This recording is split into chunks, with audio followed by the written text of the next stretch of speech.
Hello. Is this game supposed to be on CHSN? It's listed as NHL Network, but this is it's CHSN is broadcasting this for in market, right? I need this confirmed before I tweet something out screaming at CHSN, because I have exited out of my CHSN app and gone back in 5 fucking times. And every time I click on the Blackhawks broadcast, it pulls up this fucking White Sox podcast. What is this? Why does this keep... Is this happening to anyone else? Is it just me? Is it on... Are you guys watching this on CHSN? I need confirmation. It's on CHSN. This is a CHSN thing because I took a video screaming at CHSN, calling them a criminal organization, and I need to know before I fucking post this and tag this, because I'm paying hard-earned dollars on this fucking thing, and it doesn't work.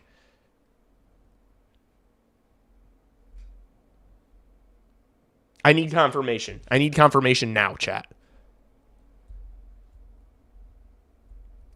CHSN is a TV channel, not just an app? No. You don't understand. So, like, I'm at the CHSN home screen, and I'm just toggling over the Blackhawks broadcast. And in the background, without volume, I see the CHSN broadcast. I see the broadcast for this game. But when I click enter to go into it, it takes me to a White Sox podcast, but the exact same part of the podcast every single time.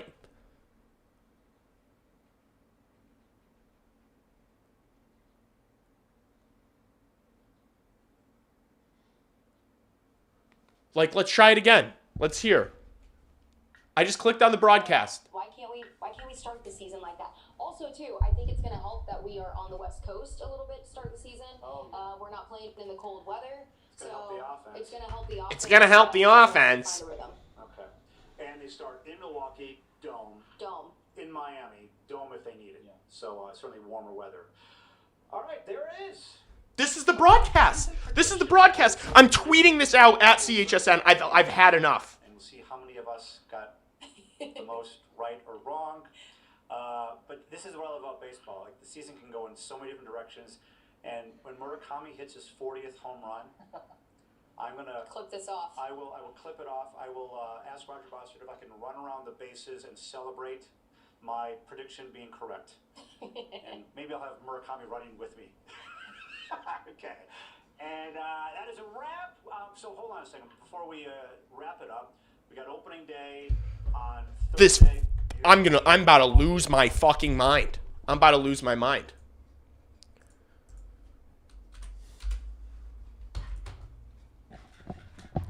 It's just not working. Am I just gonna have to watch the game on my phone because CHSN is fucking ass?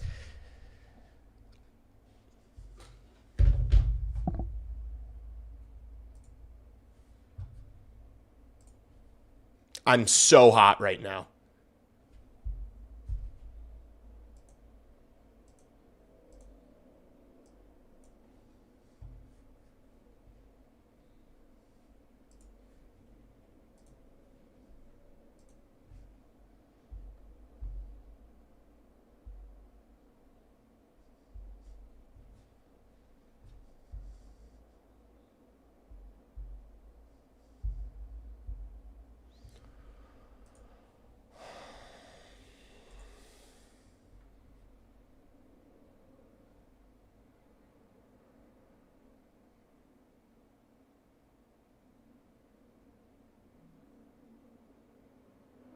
Just illegally stream it? What?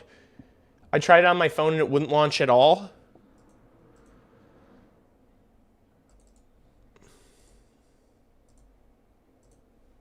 Fucking white. This is what's happening. Every once in a while, I get a friendly reminder why I hate CHSN so much. So I'm trying to get ready for stream here. Pull up the Blackhawks game. No, I've refreshed the CHSN app, deleted out, refreshed it several times.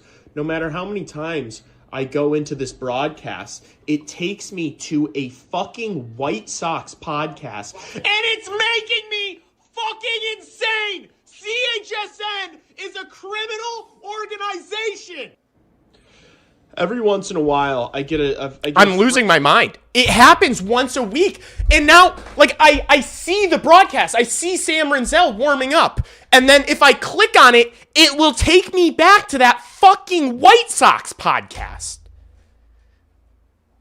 Like, I'm literally gonna fucking... if I unhook this camera, that might be a can of worms that I can't figure out. And yes, Jerry Reins, it's a Reinsdorf thing. Oh my gosh.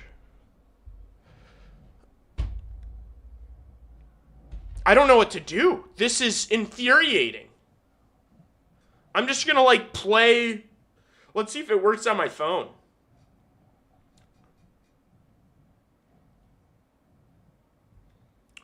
Restart my Roku? Like what does that even mean? Like turn off my TV?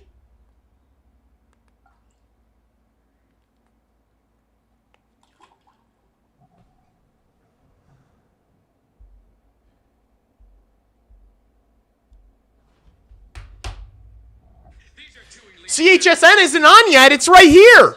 It's on my phone. It's on my phone. It's not fucking pulling up on my TV because the CHSN app is dog shit. And I don't care. Like I never want any sort of affiliation with these crooks. It means less than nothing to me.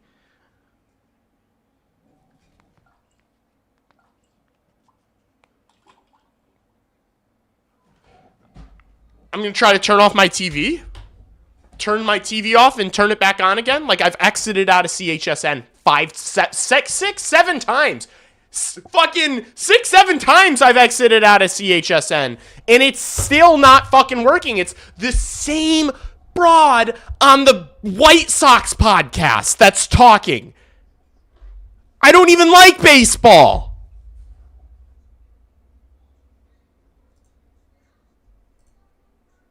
Don't they know I have a job to do?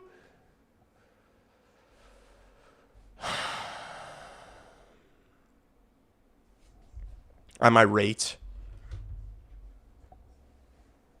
Oh, where do I put my phone? I have a keyboard.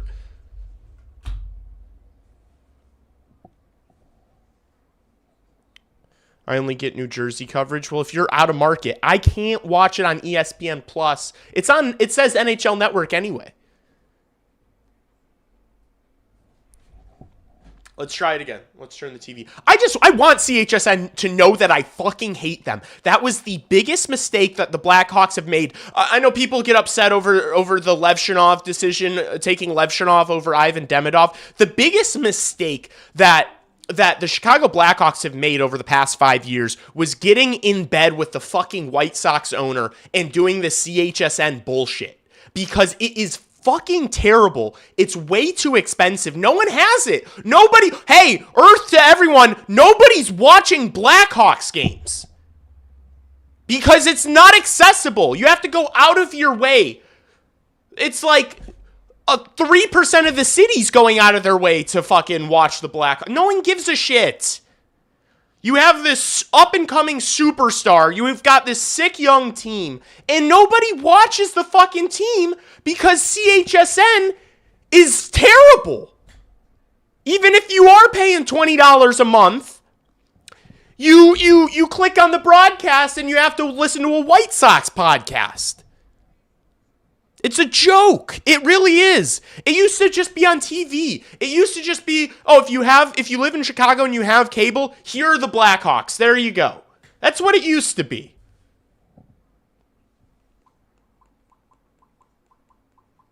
Terrible mismanagement. Terrible mismanagement of like you should have done whatever I don't care what it did to the bottom line. You should have done everything in your power to make this team as accessible as possible. And it's just not.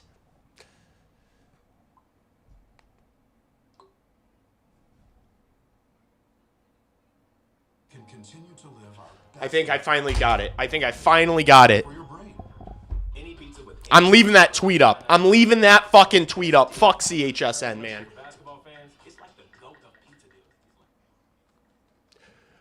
I can sit through a rebuild. I see what's being built. I have so much hope in the future. I'm not getting impatient. I believe in what Kyle Davidson's doing. You know, this CHSN shit is disgusting, though. This is fucking awful. Inexcusable. Like, if you're gonna have an app, it can't be shit. Business 101, make your product easy to buy. It's literally hard to watch Blackhawks hockey. It's already, like, the NHL is already the smallest of the major sports. People already don't give a fuck about hockey, and you're making it impossible to watch.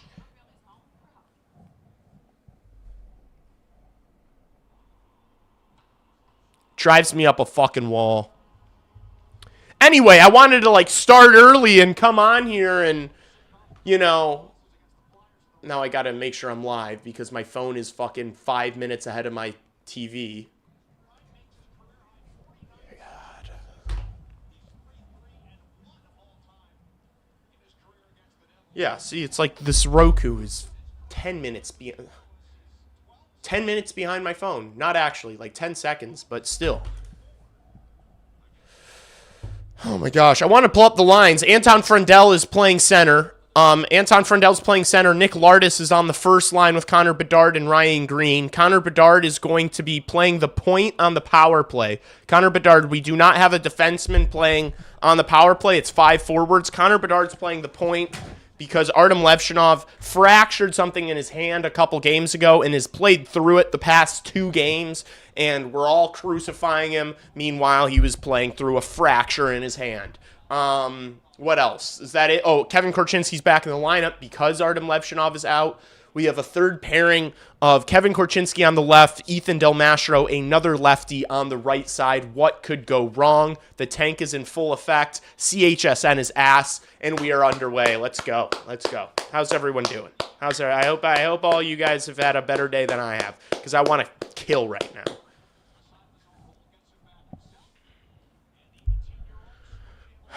I need nicotine, man. Where the fuck is my vape? Baby needs his bottle, chat.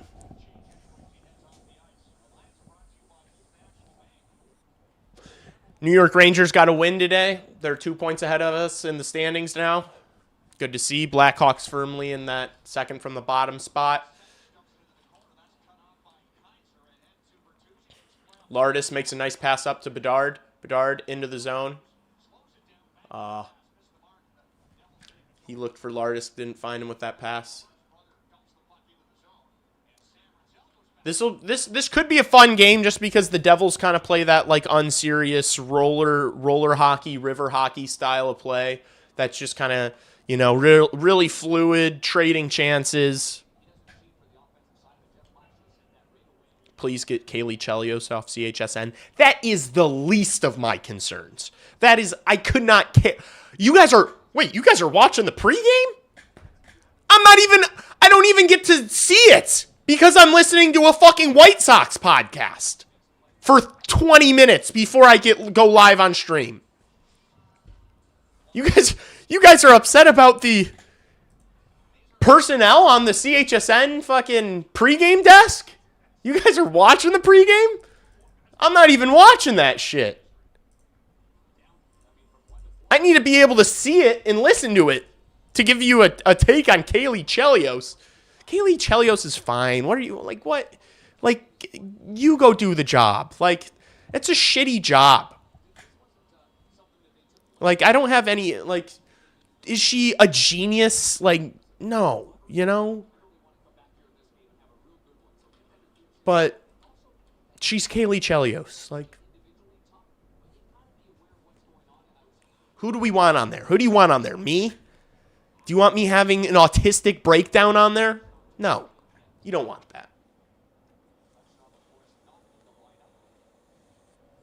Who are you going to have? One of the CHGO guys on there? No, Kaylee Chelios is fine, guys.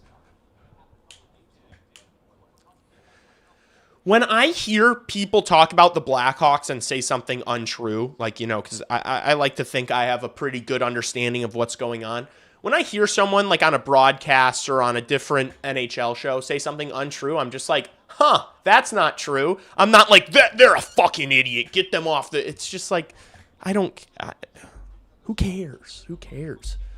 I'm just trying to watch the broadcast. I just want to watch my team, man. I don't have the brain capacity to get upset about Kaylee Chelios right now.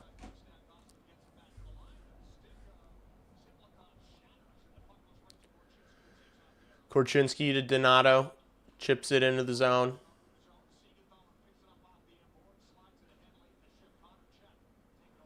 Oh, Sam Renzel just slipped on a broken twig. Here's 12 into the zone. Makes a nice move, but then wipes out along the boards.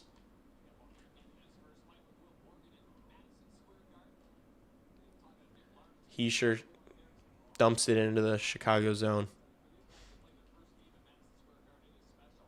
How does the pregame show's mic quality sound worse than yours? Dude, honestly, mine could sound better. I just scream in it.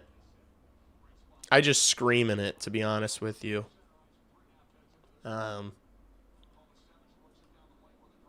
I just, like, do not really... I adjusted my audio settings once, and I just haven't done it since. I think the blown-out mic is a very crucial, integral part of my channel that I don't plan on changing anytime soon. I get comments every once in a while on it, and I'm like, this is part of me. This is part of me.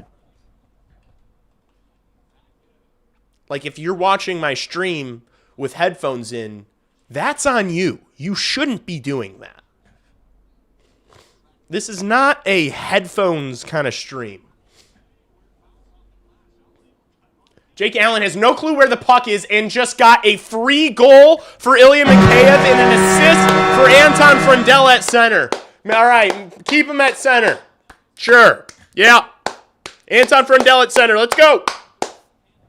Thank you, Mr. Jake Allen. What is he doing? Let's go. Frundell, 3 points in 4 games since coming to the NHL. He's a beast. Mikheyev's not going to score an easier one than that in the rest of his career. We'll take that. That's it's kind of how we started against Philly the other night. You know, just spotting them a couple. New Jersey spotting us a couple. Thank you. Attaboy. Happy to see Frundell being the guy that gets a point. Frundell, Mikheyev, the next Kane Tays. Here's Bratt.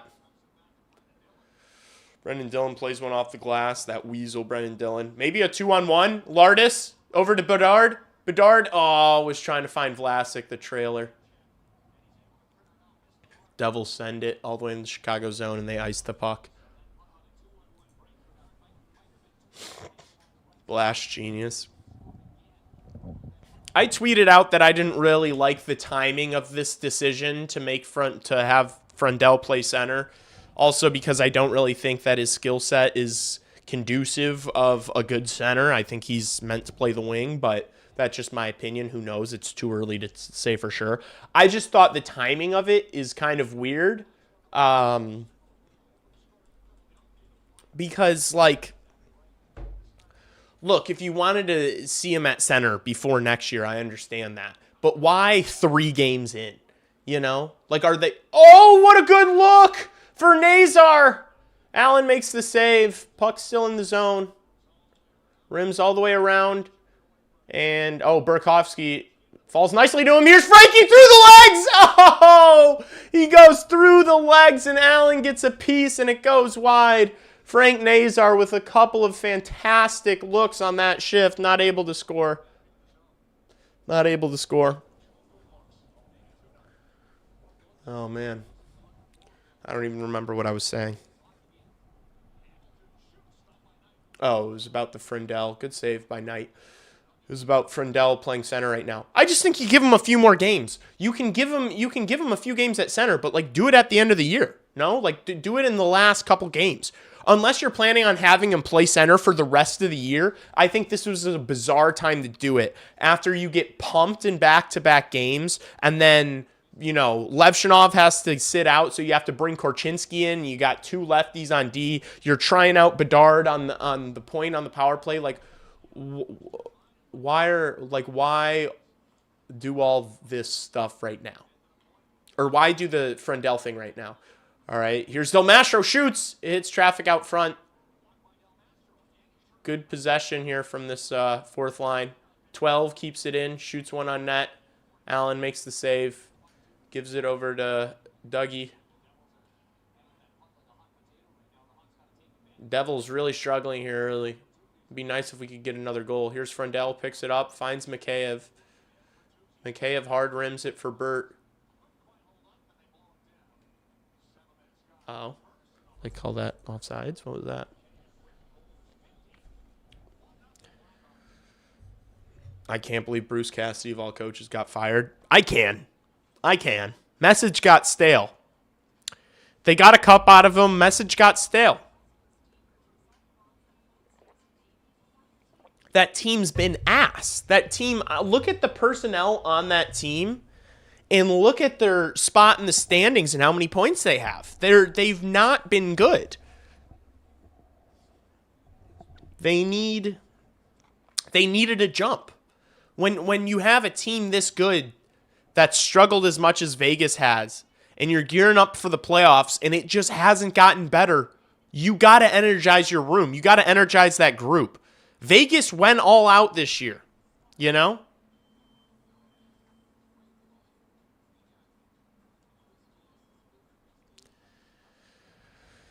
Like, they went out and got Anderson. You gotta spark that lineup. Fuck it. Fire the coach. Get the new coach bounce. Everyone knows about it. You bring a new coach in. And it invigorates the group. It's what you gotta do.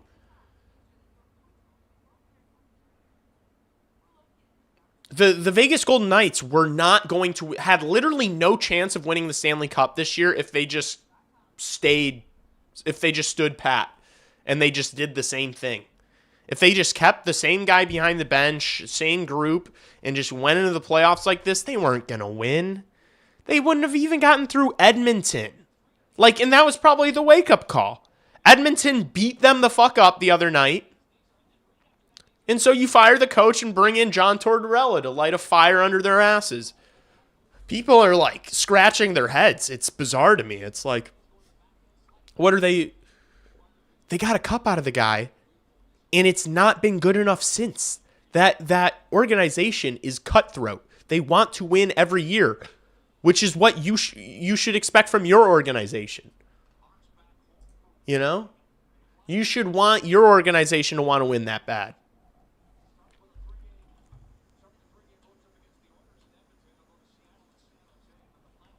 Torts is not going to be the jump that they need. Maybe not, but it doesn't matter. See, here's the thing, is because they weren't going to win the Stanley Cup, so it doesn't matter, right? So it's like, but maybe Torts does. Maybe Torts does light the fire under their asses. Oh, Knight made the first save, didn't know where the puck was, got ran into, but then kept it out. Good job by Spencer.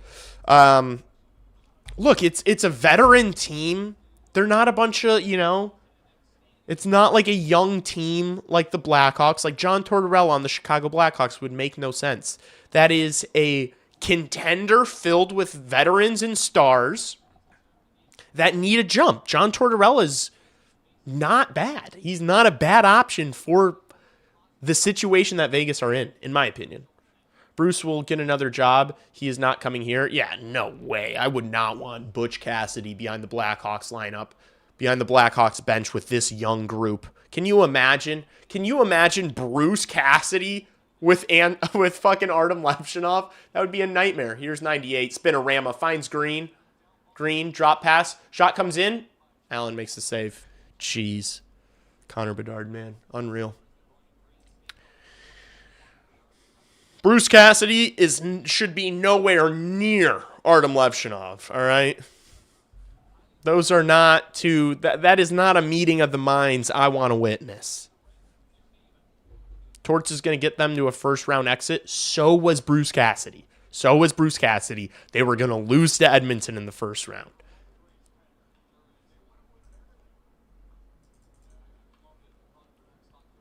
Like, have you guys seen what Vegas have done in the playoffs over the past, 3 seasons since their Stanley Cup? It's been disappointing. What should Vegas do? Just let Bruce Cassidy keep running it back? The message got stale. You saw it in Pittsburgh. Pittsburgh didn't fire Mike Sullivan because he's a bad coach. He just ran its course. Dan Muse comes in. Pittsburgh's all, what do you know? Pittsburgh's back in the playoffs. Is it because Dan Muse is a way better coach than Mike Sullivan? No. Message gets old, chat. Sometimes the message just gets old. And if the guys can't fight their way out of it, these owners and the GMs in this league, you got to get results. And if you're not getting results, they're going to shake it up.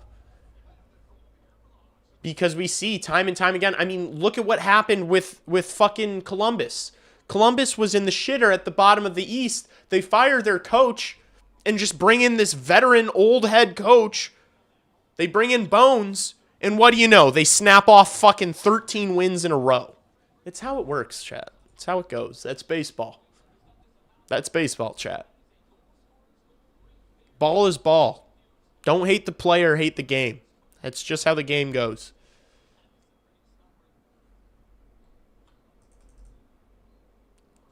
I would not be surprised if John Tortorella now gets these guys, fired up.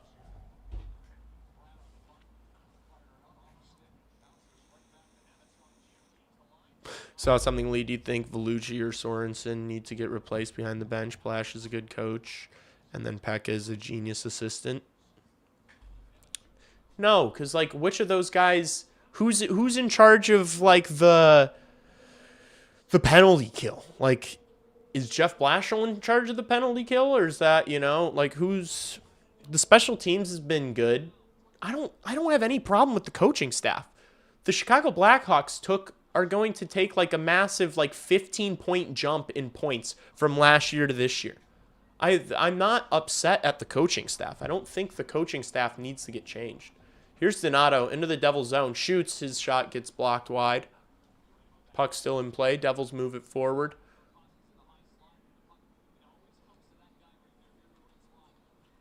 Sasha Boisvert.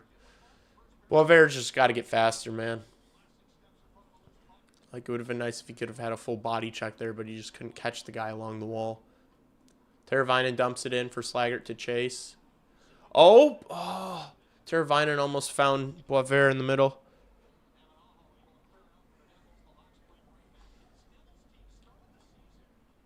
Can someone explain that's baseball reference?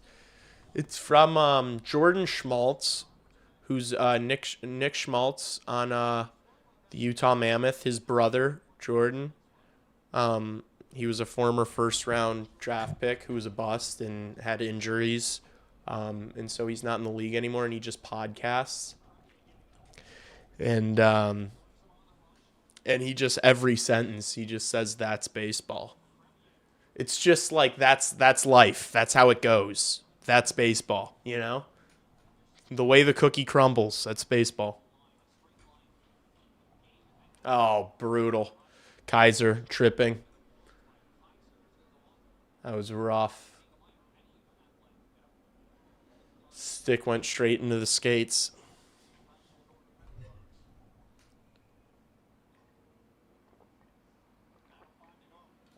Kaiser just killed this. Oh, damn. Went in the boards hard. I think I've seen enough, of course. Yeah, relax. We're 10 minutes in. I've been so wired and pissed off. I've been barely watching this game. I need to lock in after this commercial break.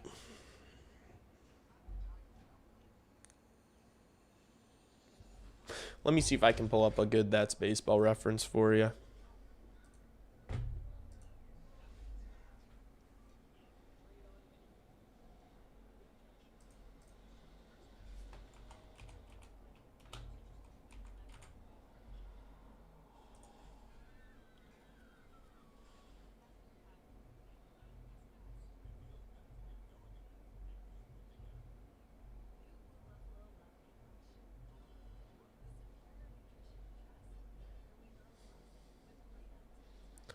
All right, I think he says in this one.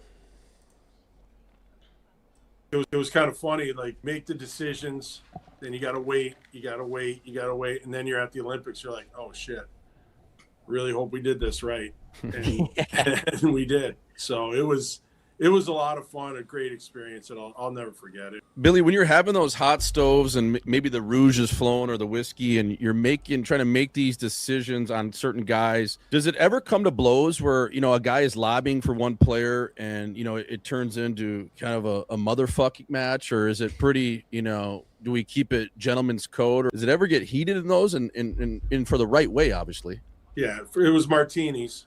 Do they say baseball in this? Just because process though, like you got to hear like between the group. Soul Taker, it would be Casino arena. Martini glasses that He might not have said baseball.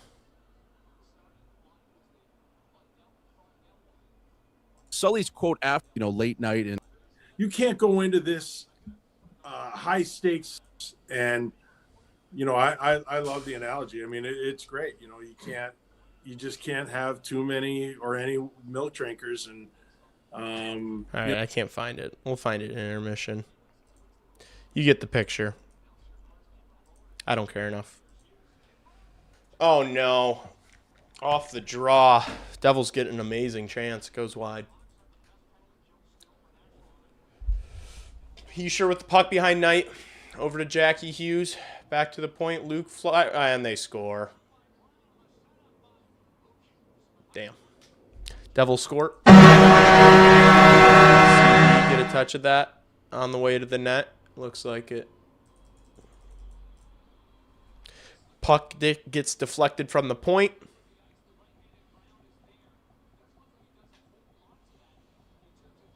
I love what Sasha did last game. He could be that enforcer type of player.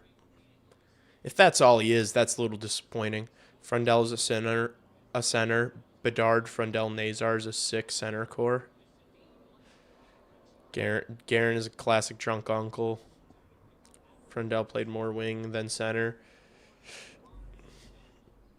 I know. We'll talk about it more at intermission. I just don't understand why they're doing it now, but, I mean, hey, he's got an apple in this game already. Sure, it was courtesy of Jake Allen, disaster class, but point's a point.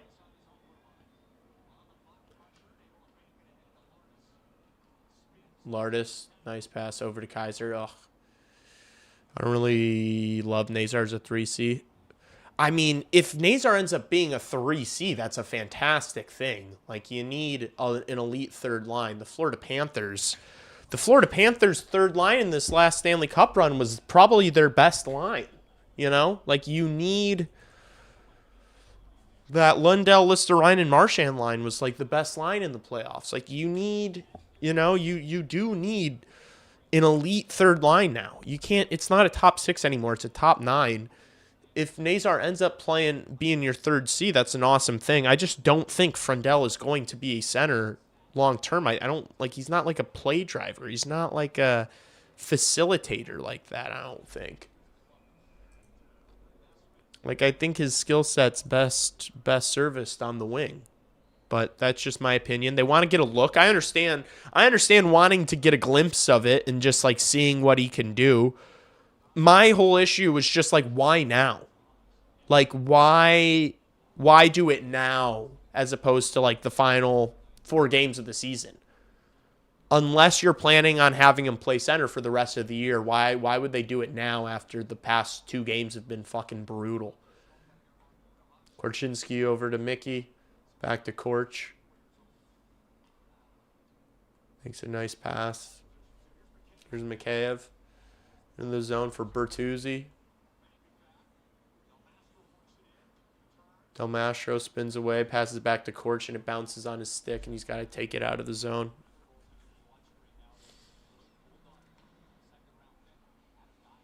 Frundell makes a nice play to enter the zone. Shoots one. Oh, that was a tough angle, and Allen, like, barely saw that last second. He made the save with his glove. That could have been a sneaky one there for Anton Frundell. Maybe he's a center. Maybe he's a center, chat. Chat, what do I know? Maybe he's a center. Fuck it. Frundell at center. Nazar's 3C. Whatever. I don't care anymore.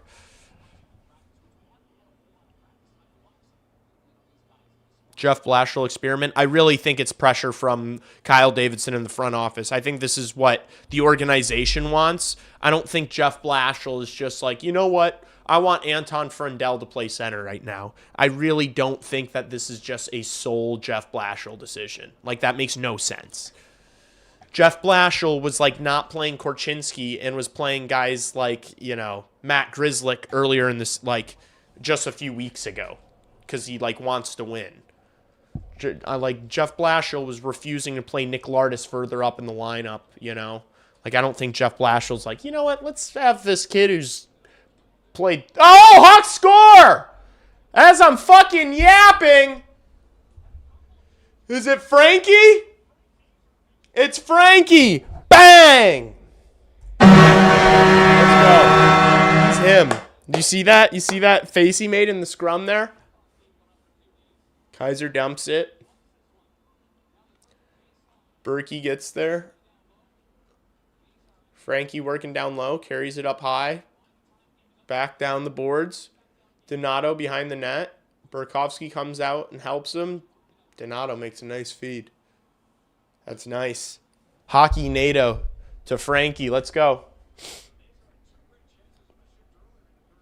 Maybe you play Frankie on the third line, chat. Chat, maybe you put Frankie on the third line.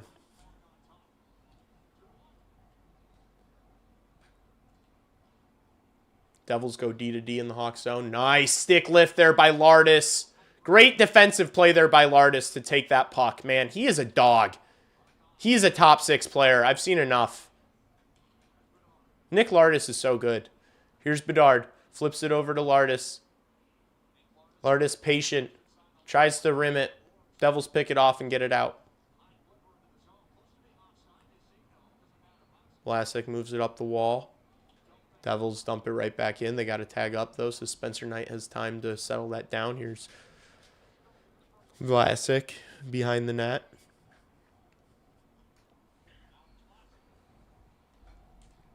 Vlasic makes a pass to who? I don't know, because CHSN is terrible.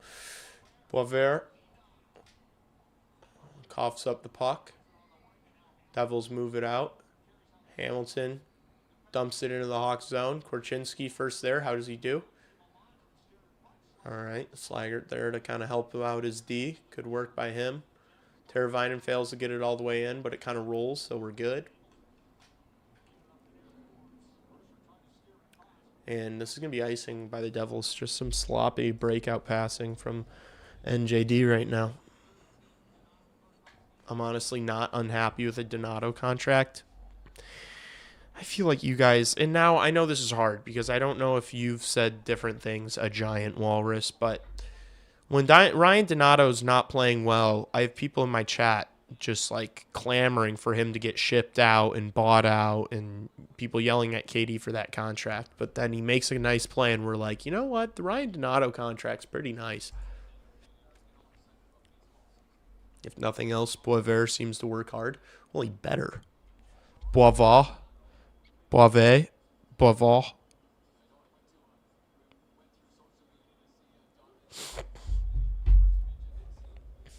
I'm not getting sick of Jeff Blashill. I really don't think that.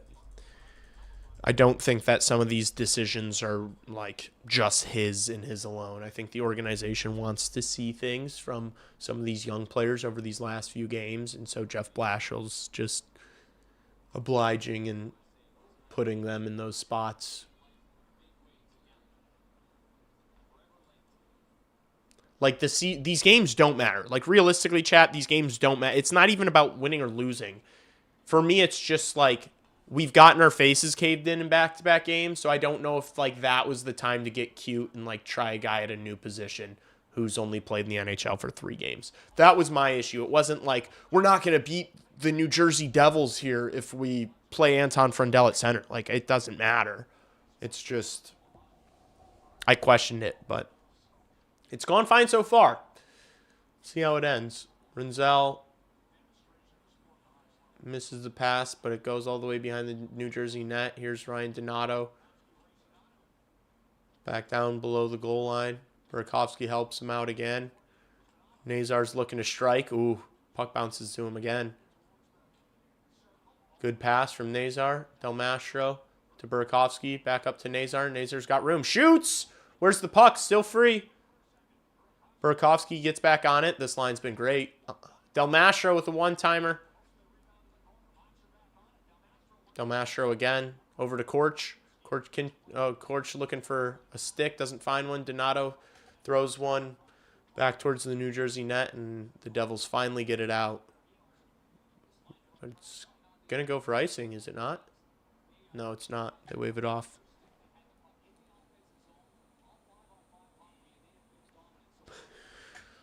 KD jonesing for another high pick and sight. Yeah.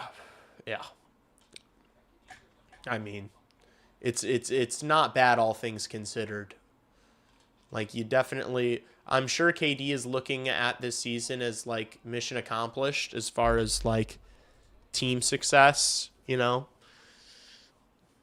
they've progressed points wise. They've had players progress individually. Not all, you know, but they have seen players progress individually.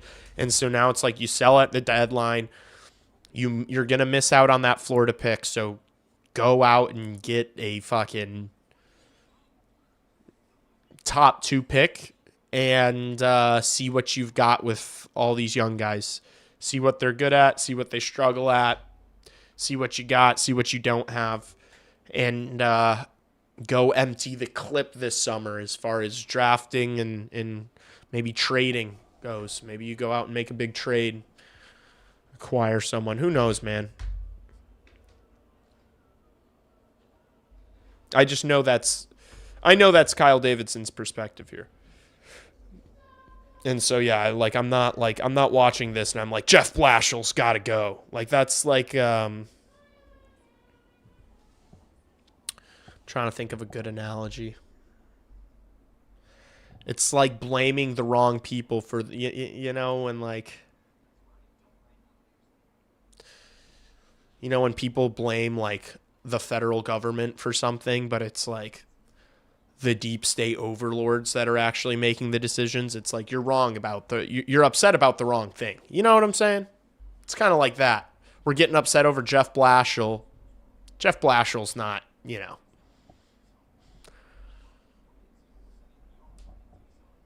There are people above Jeff Blashill that I think probably have bigger inputs on these decisions than we realize.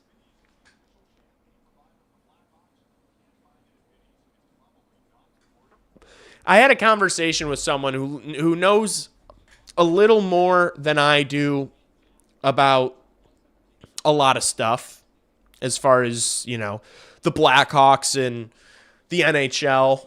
And I just got a little peek behind the curtain and made me realize just how surface level I view so many things as far as, I guess, this team and this league is concerned. So it's like, you know, I have opinions. Like, I think the Blackhawks should draft Gavin McKenna if they get the first overall pick. If they draft Ivor Stenberg, you know, maybe, oh no, Jackie dancing on Louis Crevier. Crevier does enough, though. Shot goes wide. Now Crevier's going to dump it into the Devil zone. Looking for Bedard.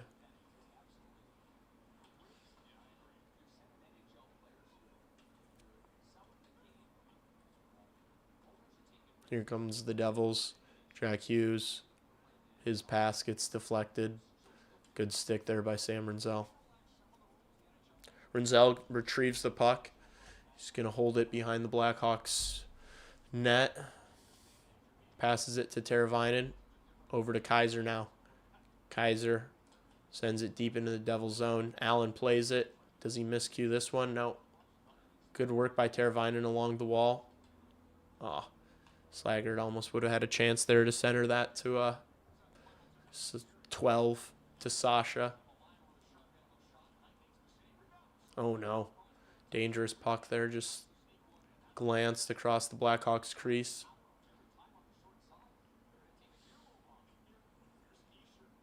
You can tell the Devils are starting to find it a little bit here. Great save, Spencer Knight. Ooh, puck's still free.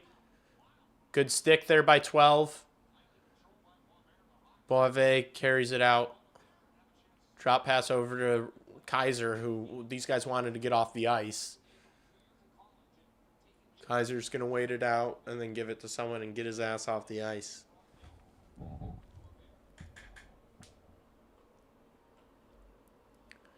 Here's Mikheyev, carries it up. Dumps it in. Dylan gets it past Mikheyev. Korch tried to keep the puck in, but didn't. Oh, he gets lucky there. Gets the puck back. Nice pass, though. Here's Bertuzzi. Spins away. Finds Korchinski. Korchinski feeling it right now. Throws one on net. It gets blockered wide. Here's Frendell. Protecting the puck behind the Devils' net. Below the goal line. Oh, kind of just gets pinned into the corner and coughs the puck up. Devils work it out and dump it in.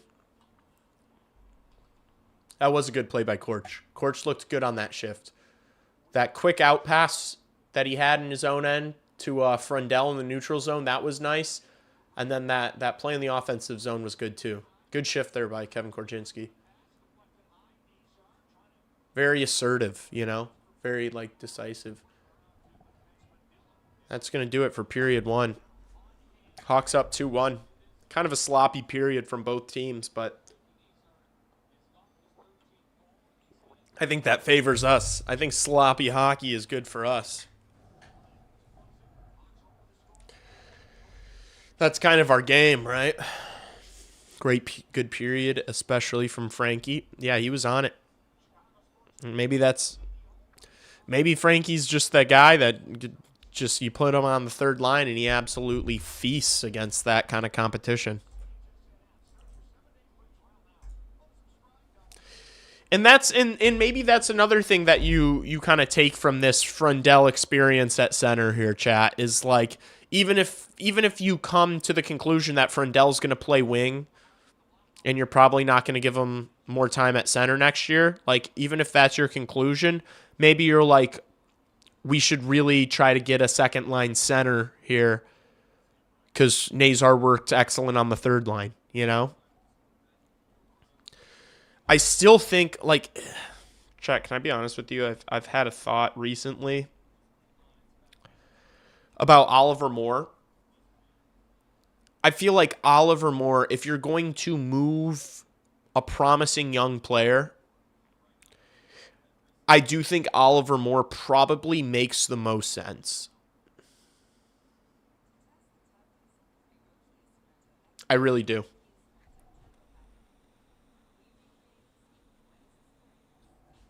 Because, he plays his best hockey at center. He is so much better of a center than he is a winger.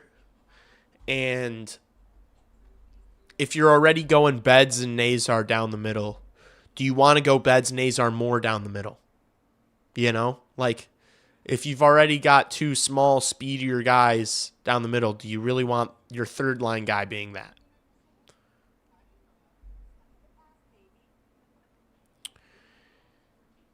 He's also a lefty.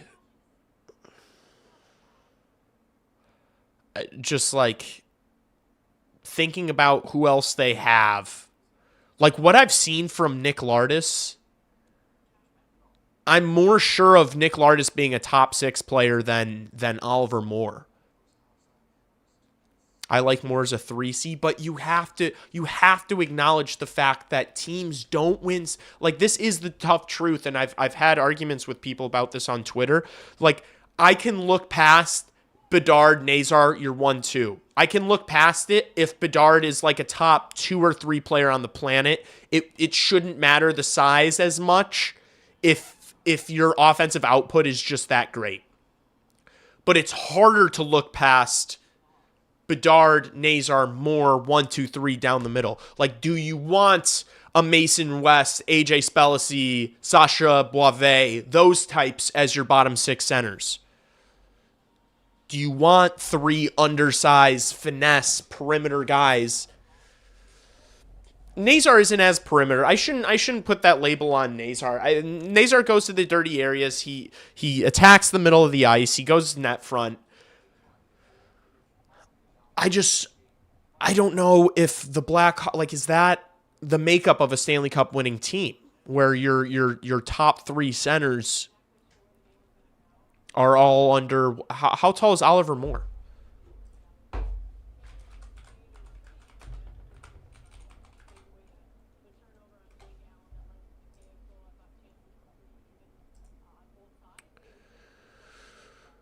Oliver Moore's 5'11", 188 pounds. When was the last time a team won a Stanley Cup with their top 3 centers all being under 6 foot? Never? You know? Like, you can overlook, I think you can get by with Bedard, Nazar as being 2 undersized centers if they're both really good. And then if your 3 and 4th center are both big, you know, if your 3rd line and your 4th line center are both big bodies, it makes up for it. And then you've got guys like Anton Frundell. You've got guys hopefully like Vaclav Nestrasil up in the lineup. Like when you surround those smaller guys with bigger bodies, I think it becomes less of an issue. But are you real? Is it really going to be Bedard, Nazar, Moore with Kanserov and Lardis? Like, how, you know? And just like Moore is like, I feel like teams would be really bullish on Moore. Like, I feel like teams would really want Moore after what he's shown this year. Like, teams would want him. That's an attractive asset. It's just like, do you almost have too much of the same? Like, are you really going to have 6 guys in your top 9 under 6 feet tall?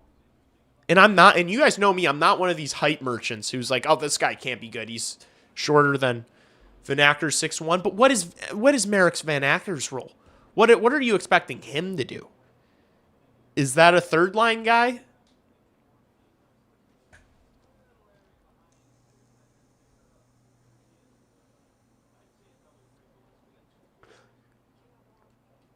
Like, is Merrick, like, also it's not just about the height with Oliver Moore.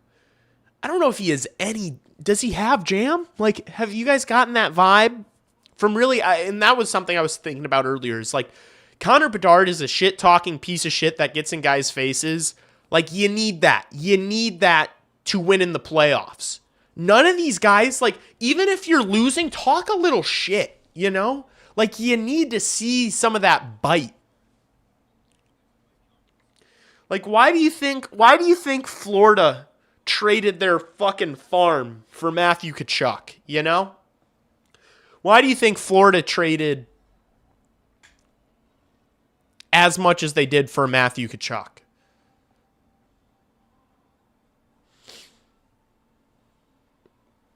Depth score like for Hagee, but you need some nails. Moore tried to fight some dude. He did that because he thought he should, and he got his fucking dome piece rocked. You know? That I didn't watch that fight and think Oliver Moore's, you know, like, yeah, he's tough. He ate the punch and he had a smile on his face, but there's it's a different cloth, you know? They're nice. Spellacy's nails. See, Spellacy. You watch that guy play, he plays mean, and it's not just about the hits. He's, like, angry. Matty Nyes could be nails for us. I don't think we're going to get Matthew Nyes. I don't think Matthew Nyes is... I think Austin Matthews is more likely than Matthew Nyes.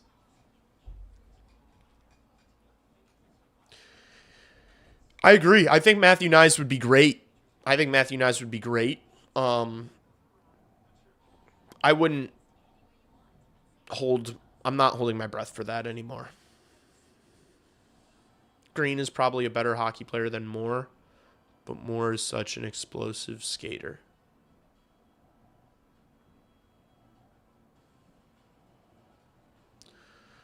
Oliver Moore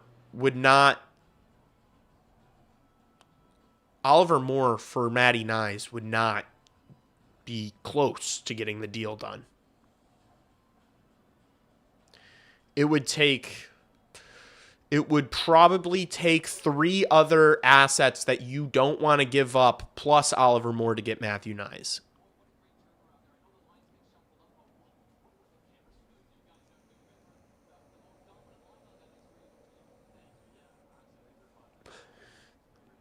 The asking price for Nyes seems so high. Yeah, I think so. Can we stop with Colton Dock agenda? He's not good. Yeah, I think people just really like the way Colton Dock played, like the intensity that he played. And I think they're right to. Like, I did too. I appreciated the intensity and the way Colton Dock played the game. You need guys to play like that, just with a little more talent. Is Matthews really leaving this year? I don't know. I just think that I think that package would be less. And I could totally see him wanting out. Like, if you're Austin Matthews, why would you want to stay? It's only going downhill from here for Toronto. Like, do you really think they're going to salvage that thing and have it and just like on a dime, they're just going to turn it around in a year or two? He's already 28. Like, I think that's going to be more than a 1-year process. Does he really want to wait till he's 33 before the Toronto Maple Leafs are good again? He gets absolutely destroyed by the media there. He's been he's been hated by the, and like, don't get me wrong, he's brought it on himself. He's not been great in important moments without question, but like, you just get kneecapped by Radko Gudas. Nobody on your team sticks up for you. In his mind, he's given them all he's had. In his mind, he's played through injury, He's clearly played through injury. In his mind, he's given them everything, and he hasn't gotten, in his mind, and I'm not saying this is like the truth of the matter, just like from Austin Matthews' perspective, he probably views it as he's given them everything, playing through injury, doing his best, showing up, and he gets scrutinized and hounded and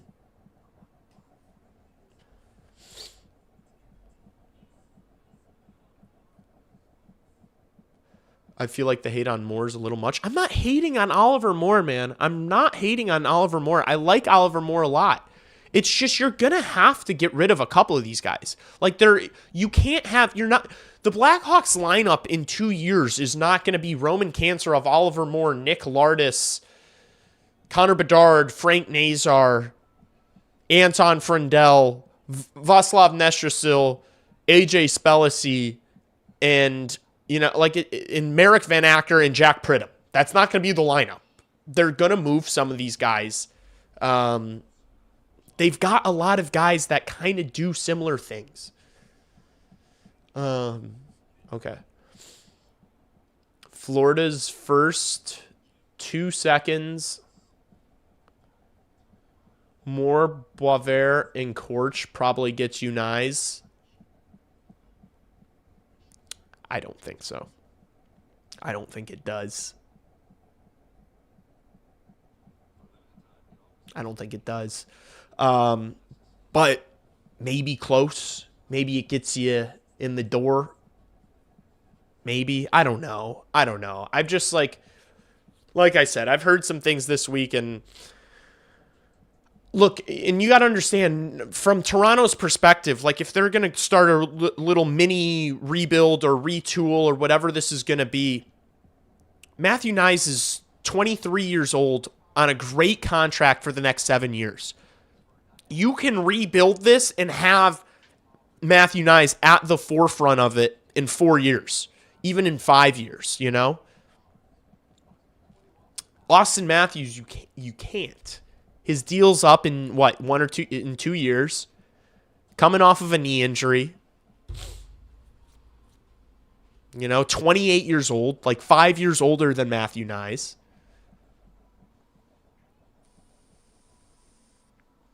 Offer sheet Fantilli, that's not gonna happen. No. Columbus has so much cap space. None of these. I saw a video. I clicked on a video that was like big offer sheets coming, and it was Bedard, Fantilli, and Carlson in the thumbnail. I watched the first 10 seconds of it and clicked off. None of those guys are getting offer sheeted. All these teams have all the money. You're not matching, Like, imagine if a fan base was suggesting Connor Bedard gets offer sheeted. You think this Blackhawks organization would let Connor Bedard get offer sheeted? You think they wouldn't match literally anything? Like, none of these guys are getting offer sheeted. We're going to move most of these guys, young guys from prime vets. And I'm not even necessarily saying you're going to move most of them. It's just you've got so many that you should move a few. Stand corrected. But Nyes isn't that great of a player. He's a great complimentary player. Lebowski, I understand that. But, Matthew Nyes is also not as good as Austin Matthews.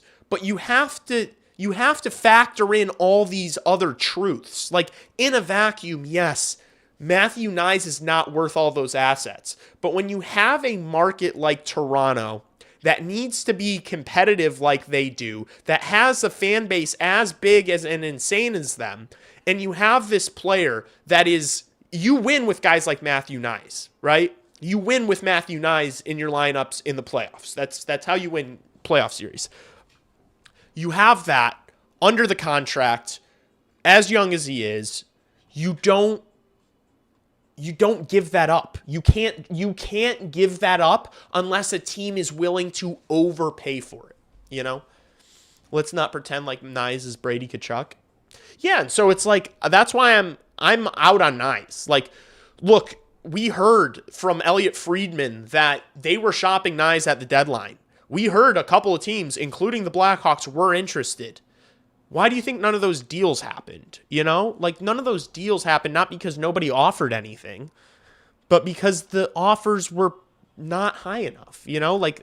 They probably want and think about it as the Toronto Maple Leafs. Like, if you were a Toronto Maple Leaf fan, what would you want in return from the Chicago Blackhawks for Matthew Nyes? Are you going to take Korchinski, Boisvert, Moore, Florida's first in 2028 in 2 seconds for him? Are you going to take that for the only bright spot in your organization?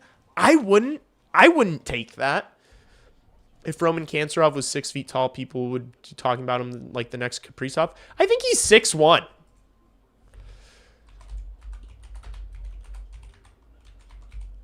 I don't think Roman Kanserov is...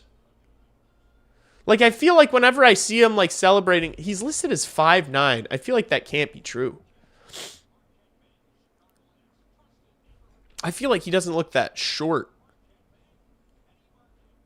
When he's around other guys, he doesn't look like he's maybe everyone in the KHL is just a bunch of little guys. Matthew Nyes probably won't be moved. Yeah, probably not. But who knows? Who knows what's gonna, if Ottawa doesn't make the playoffs this year, who knows what happens with Brady Tkachuk? Yeah. If it's gonna take insane amount of assets, do it for Brady Tkachuk,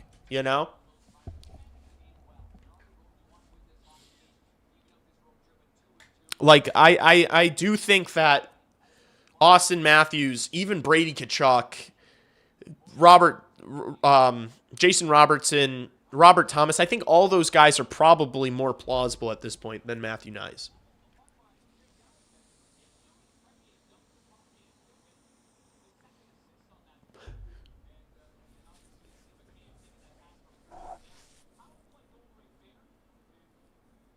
Kaprizov's only 5'10". Kanserov's a jacked bowling ball.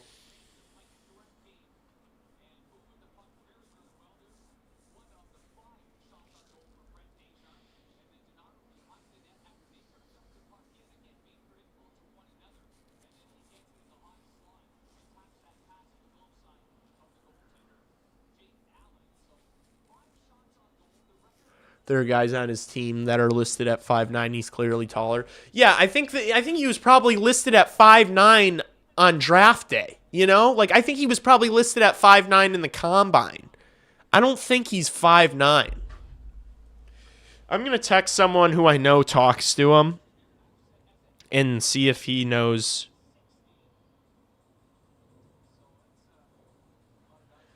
Is Roman actually 5'9"? All right, we're about to be underway here. We are underway in the second period.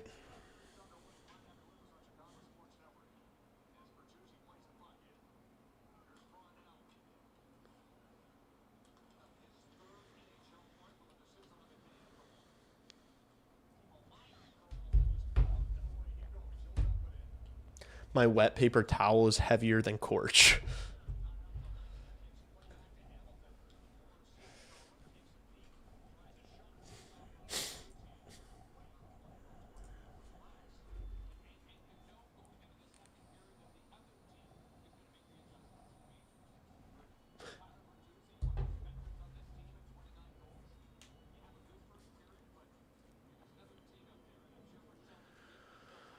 He's very short on his Insta.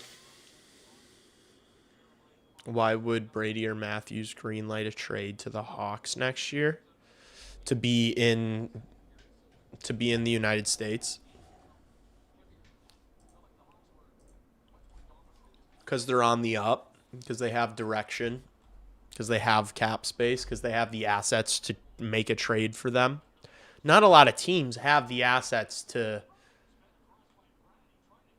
make these trades.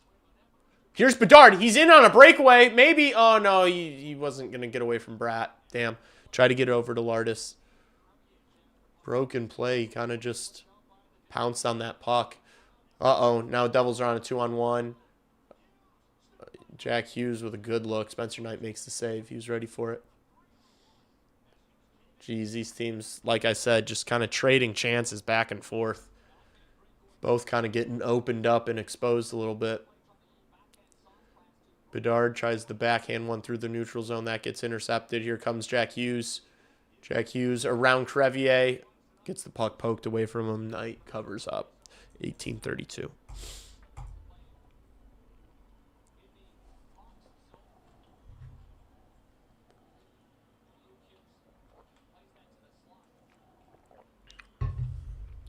Joshua, I started the stream raging about the TV situation. Do not get me started. I hear you. It's frustrating as hell. Trades are exciting, but this team is in playoff contention next year just with young guys improving. That's true. And like, even if, look, I'm not saying that it's that they have to go out and make a big move this year. Like, it might not happen, you know? It really might not happen. And that's not the end of the world. I just don't know if you go from, you know, I don't think you're just going to, I just don't see a world where you just draft your entire team and that's it. You know, it just doesn't seem likely. And like, you are going to run into a situation by next year where you don't have enough spots on the NHL lineup for all these young players. You've got too many guys coming up. And it's like, I know you think like, oh, that's a good problem to have. But it's like, what if guys aren't getting NHL time that deserve NHL time? Make the playoffs before going after a big fish. That's a fair point. That's a fair point. But like, I don't think you should look at it just like... You can't just like see what happened with the Blackhawks dynasty in the 2010s and be like, we have to follow that schedule exactly. Once we get to the playoffs and get to the Western Conference Finals, then we go out and get our big fish. Like, I don't think you can look at it like that.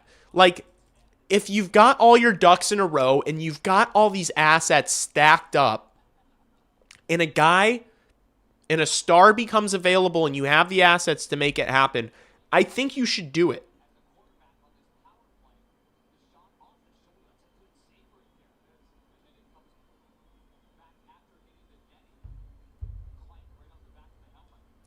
All right, my source says that he hasn't talked to him about height, but that he thinks he's 5'10" and not 5'9". but that he gained 2 kilograms of muscle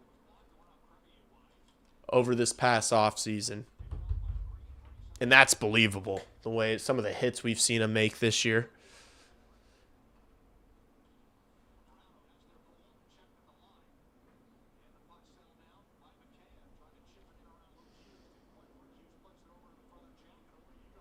Here's Jack Hughes into the zone. Good stick by Crevier.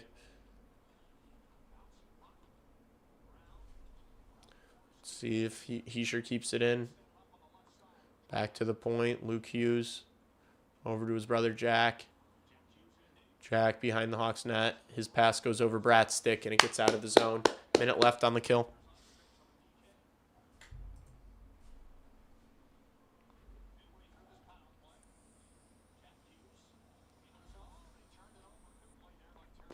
So he's nearly the same size as Kaprizov, yeah.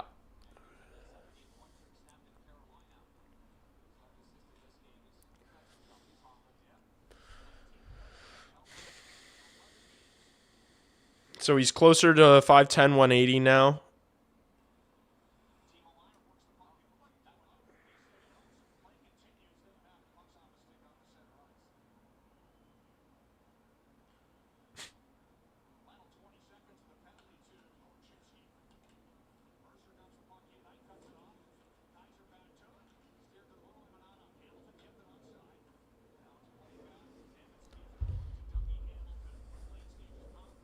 Shot comes in. Ooh, Nemec with the one-timer. Oh, no. What a save. Spencer Knight, crease to crease. How did he make it? Nemec with another shot. Knight gets a piece of that one as well. Oh, my goodness. Spencer Knight to the rescue. He's back in his form. Here's Korchinski. Dumps it in.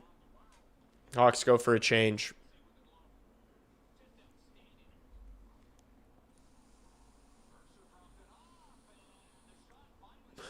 Another good save from Knight. He covers up. 16:01. Thank you, Mr. Knight, TYMK. Timk. Got to be proud of Lardis for jumping the lines like he has. He's earned it. I mean, he's produced. He's competed. He's been good in his own end. He's forechecked hard. He's made it, like, impossible not to move him up. Would love to see him get one tonight. Would love to see that first line cash in now. After we've seen our second and third lines get one. Would love to see the Beds line factor in here, chat. I would also like to see a power play. Surely we're going to get ours, right, chat? Surely we'll get ours. Here's Bertuzzi, picks it up off the wall, passes it back to Rinzel.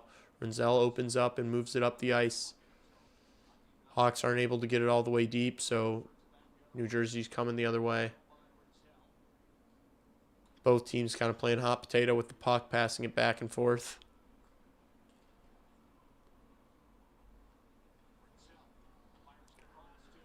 Here's Vlasic. Stretch pass. Hawks stay on side, but it's close. Rinzel shoots one wide. Good keep there by Vlas. Here's Mikheyev in the corner, protecting the puck. He's got 2 guys on him. Moves it along for Frendell. Frendell with Dylan draped over his back. Frendell just rimmed it too hard there.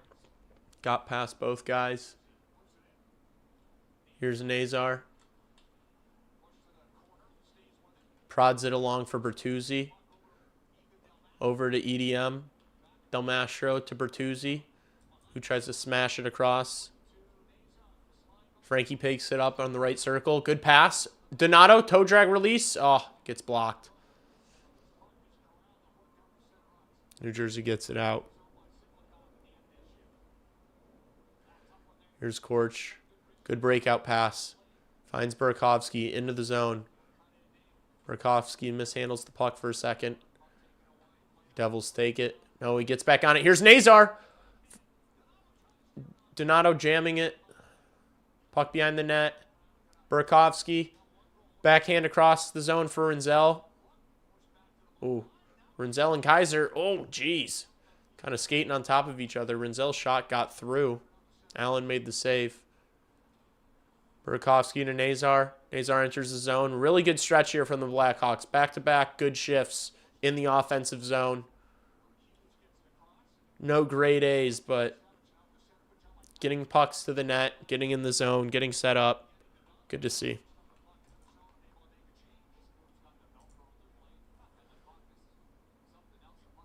Devils ice it. Top line should go over the boards here. Hopefully. Hockey NATO looking like hockey beret. Refs hate the Hawks. It'll be a while before we get a power play. Friendell bodying guys on boards at 18 is awesome to watch. Yeah, he's going to be so strong, man. He's already got man strength. All right, here's Bedard. Loses the draw. Come on, Beds.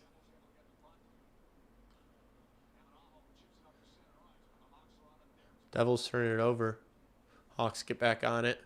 Here's Vlasic to Bedard. Makes a nice move. Oh, unable to kick it to his stick around Luke Hughes. Good back checking there from Lardis. Here's Bedard. Right side of the ice. Drop pass for Lardis. Lardis rips one. Oh, it goes just wide. Man, are they fun. Here's Ryan Green now.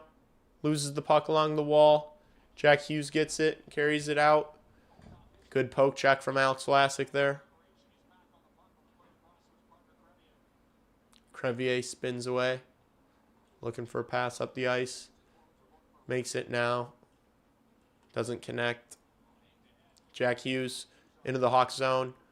Shoots through Vlasic. Spencer Knight makes the save. 12:32. Crazy that second line looked awesome with Nazar. Now the third line is cooking tonight with Nazar. Nazar's back. Feels like most of the games after the Olympics, our best line has been wherever Frank is. Frank's been really good. Everyone was freaking out, writing him off. It's exciting because it's like he can do it. He can do it on his own to a lesser extent than 98, but he can do it on his own. You know, he can push a line. He's got Burakovsky and Donato with him, and they've been our best line tonight. You guys aren't wrong. Like, I think you guys are right. Nazar has been consistently on the best line, and he's the common denominator.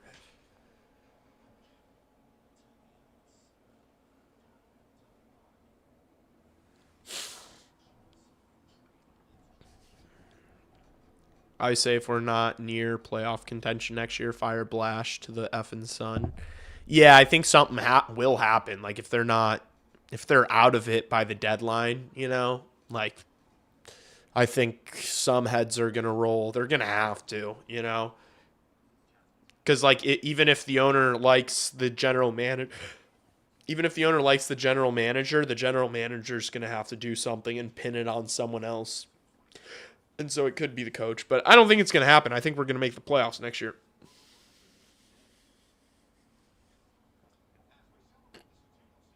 Feel like we always play good against the Devils. It's because it's that unserious non-playoff style of hockey of just like exciting offensive players that are pretty lackadaisical in their own ends, and they kind of trade chances. It's high-flying hockey, back and forth, trading chances, and I think we're pretty good at that run-and-gun style.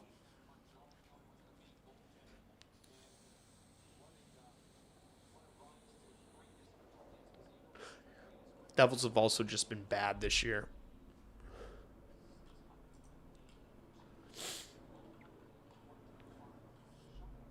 Tavo gets the puck out. Slaggert skates onto it. Oh. Offsides. Who went in the zone before Slaggert did there? Now just put Nazar with Bedard. I don't know if you put Nazar with Bedard. They're both righties, you know? They're both righties. I don't know if that's a long-term. I think they really see Nazar playing center.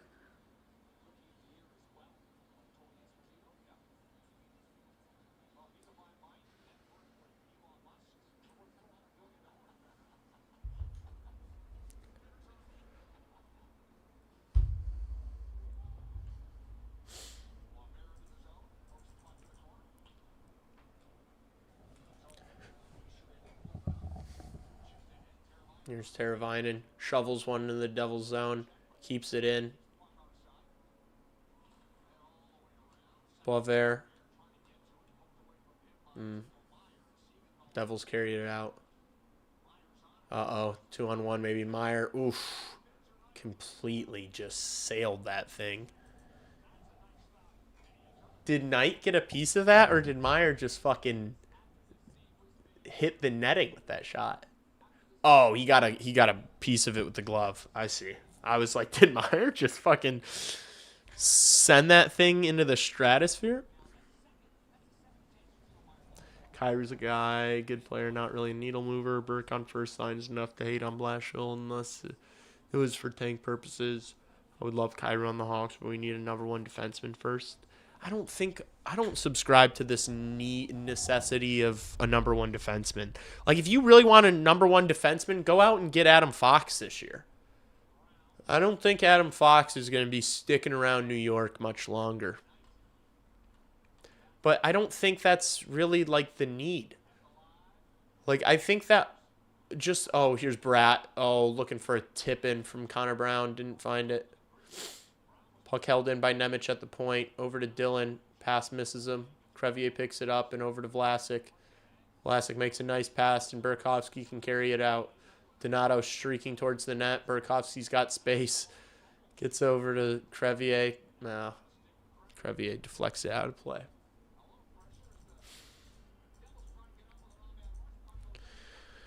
Look, I think we just need these young defensemen to just develop and get better. Like, I don't look at this group and think like, oh my gosh, we need a true number one. Like, if all these guys are really solid top 4 guys, I think you can win with that. Like, I don't think the Florida Panthers don't have a number one. Like, the definition of a number one, like, Florida doesn't have that. They just have several guys that are really good. I don't think there's only one way to win. I don't think there's one, like, construction of a team that, like, will succeed. Oh, Frindell with a good look there. Another one. Oh, it gets through him. Bertuzzi tried to set him up in the slot. He's looked good. He's looked good, that Frindell. Makes a nice play there in his own end. Bertuzzi hoists it out for Mikheyev, who catches it, pulls it down, leaves it for Frindell. Frindell kind of misses the puck, and Heischer. Oh! Frindell pokes it away from Heischer. Puck still free. Lardis. Oh. Gosh, Frindell is so good on the forecheck. Imagine he just gets a little bit faster, and he can get there a little quicker. He is going to give teams problems without the puck, man. He is going to give teams problems. He's so strong with the stick.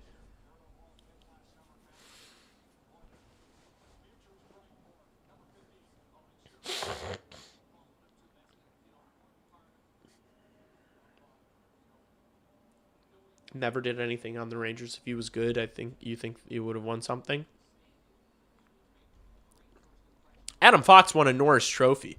And he was a big part of that team that went to the Eastern Conference Finals.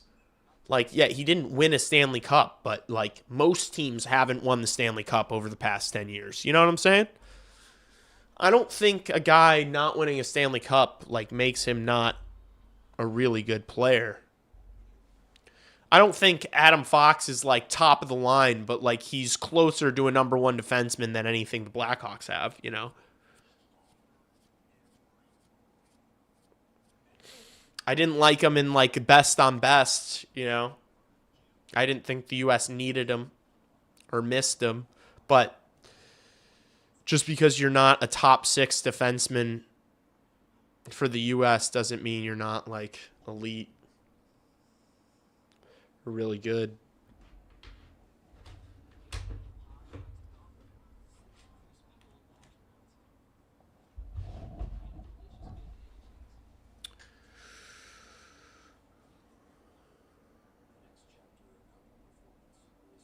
Crying reactionary fan calls for year 1 coach to get fired for team only improving by 15 points. Hockey's a team sport. That it is. An off-season for Bedard and Frendel working together will feed generations. Coaches like Blashill are morons, get to use the excuse of we're a young team, so they get to coach another year. Do you really think that, like, Jeff Blashill has done that bad of a job this year? Like, if Jeff Blashill wasn't the coach and it was like Paul Maurice was the coach of this Blackhawks team, do you think they would have made the playoffs under Paul Maurice? Do you think they would have made the playoffs under John Cooper? Like, I don't. I don't at all.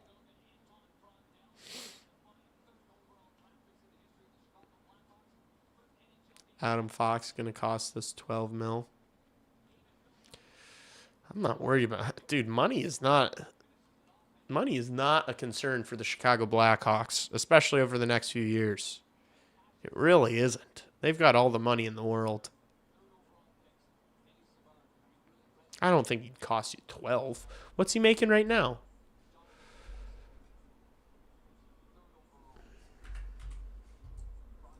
Ugh. Got to start the clock. I'll check in a sec. Uh-oh, Devils keep it in. Here's Heischer. Good look. Good save. Lardis finds Bedard.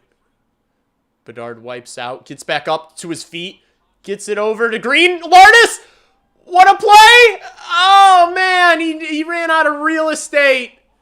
That would have been so sweet. Good diving play by Vlasic to stop a fucking breakaway from happening. Oh, my gosh. That would have been such a sweet play. Here's Bedard. Leaves it for Green. Green coughs it up. But then Hamilton gives it away. Oh, Bedard looking for a one. Or that was Lardis. Fanned on it.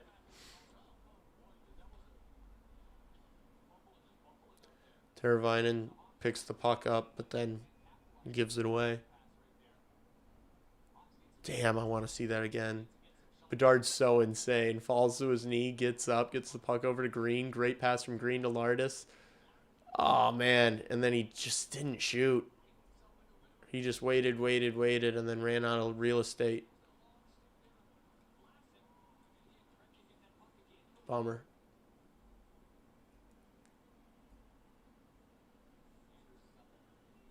Anders Sorensen showing his iPad kids what's up. Hawks win the draw. Allen just plays it up the wall, and Devils are able to get it out. Knight stops the puck behind his net and leaves it for Kaiser. Teravainen with the turnover there.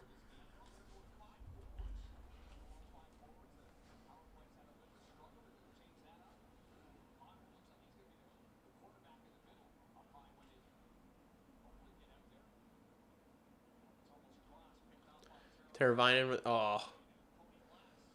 looking for Boisvert streaking there. That pass got intercepted. Here's Kaiser. Devils keep it in. Shot gets blocked by 12 and goes out of play with 8:09. Defensive zone draw. Hawks still without a power play opportunity in this game. Makes you wonder.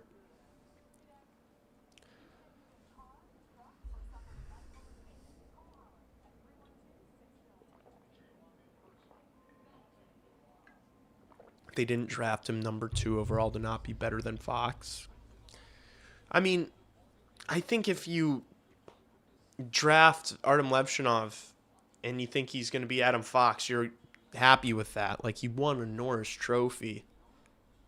The Rangers have been bad, and he's struggled, maybe a little bit the past couple of years, but Adam Fox is still like a premier defenseman in the NHL. Here's Burakovsky. Oh, breaking ankles. Andre Burakovsky just sent Nemec to the Shadow Realm, but then he just brought the puck back over to him and lost it. Korchinski up the boards. Good pass there from Burakovsky. Nazar gives it to Donato off the wall. Can Donato get it back to Nazar? Stops. Donato still holding. Shoots. It hits Nazar. Oh, man. That puck hit Nazar and he just got shot.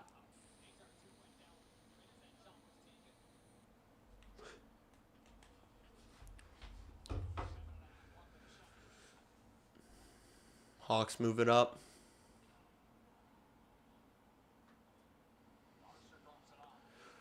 Mercer drops it off for his defenseman.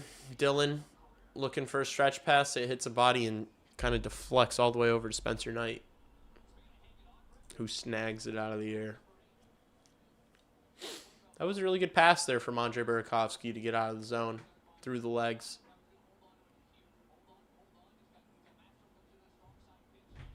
Oof. Nazar's always wiping out.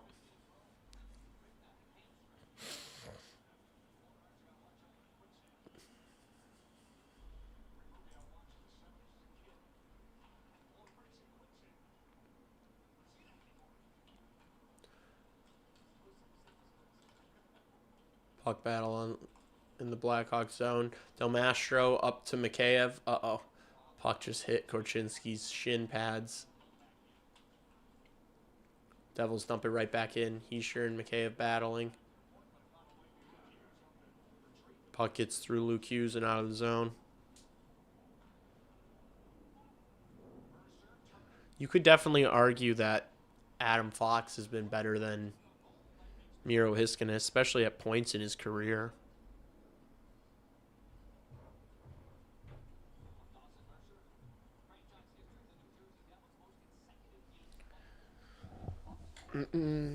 Knight's been so solid tonight. Yeah, he's been really good.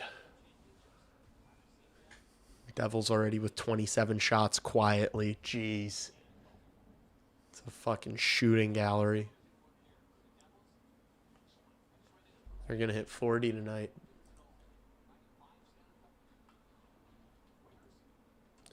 Here's Jack. Tries to jam one home. Oh no, Knight's falling down. How did he miss the net? Puck gets through Vlasic's legs. Bratt sends it back to the point. Quick shot. Stirred away. Lardis picks it up. Finds a good pass. Now Bedard gets it. Here's Bedard with speed. Lardis catching up to him. Can Bedard find Lardis? He does. Oh, wasn't ready for the one-timer. It was just behind him. Now here's Beds again. Gets the puck knocked away by Jack Hughes. Bedard spins and throws one towards the net. Hits a body. New Jersey gets it out. Vlasic in a foot race here. Gosh, he's got such a long stride. Such a big, powerful boy. Oh, no. No, Vlasic almost just had a whoopsie there. Hawks get it deep. Here's Jack Hughes. Finds a trailer. Burakovsky. Got to be stronger there.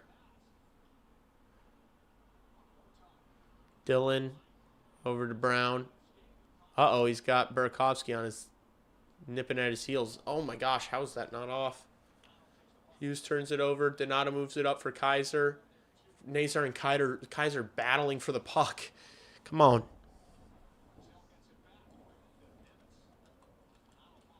Here's Donato. Can he find Nazar? He gets it across the crease. Oh. Nobody crashed the net there. Good defensive stick from Wyatt Kaiser. Mercer spins away from Nazar. 91 on 91. Puck back to the point. Oh no, Heischer almost had a backdoor look. Good block there by Andre Burakovsky. Blocked the shot from Dylan. Mercer with a one-timer. That gets blocked out by a Blackhawks defenseman. Nazar completely out of gas here. This line hemmed in. Oh, no, and the Devils score. Spencer Knight never saw that puck. Bummer. New Jersey finally breaks.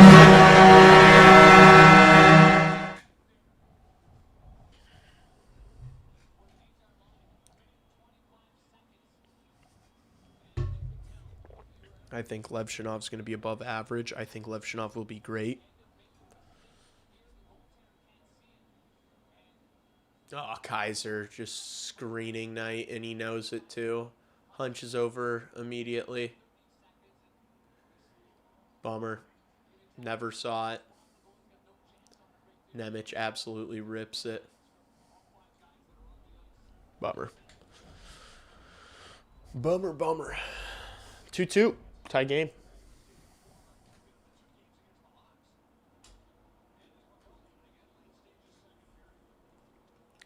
Boivin in on the forecheck, wins it, then coughs up the puck himself. It's buried into the corners. Del Mastro over to Corch. Shoots one. Puck gets saved. Rebound for Teravainen. Oh. Devils get it out.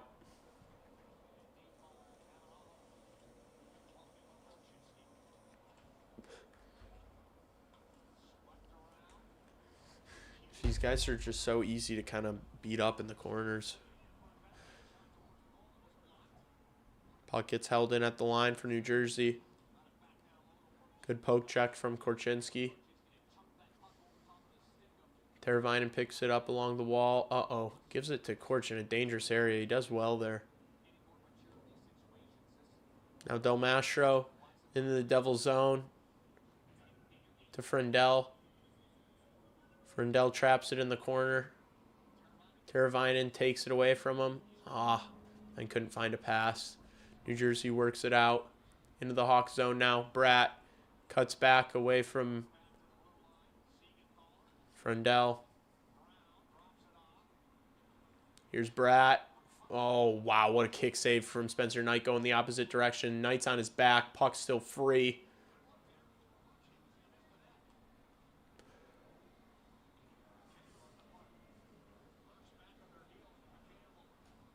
Devils starting to be competent. That's a real surprise. Why would that line not change? McCabe hard rims it all the way around for Crevier, who tries to get it to Bertuzzi, but that gets intercepted. Hawks have to retreat. Oh no, Vlasic! Obviously not a baseball player. Poof, Brown misses the net. What a gift. Here's Bertuzzi. Hawks might have numbers. Bertuzzi stops, turns, finds Bedard. Oh. Allen with the save on Bedard. Bedard gets the puck back. Doesn't really have an option. Stick handling in a phone booth. He still has the puck. Passes it back to Rinzel. Lardis back on the ice. Rinzel trying to find him. Lardis now back to the point. Kaiser wheeling. Shoots. Allen didn't see it. Got a piece of it though. And Hughes is going to carry it out for the Devils. Jack Hughes spins away from Wyatt Kaiser. Fans on the pass. Bedard just picks it up.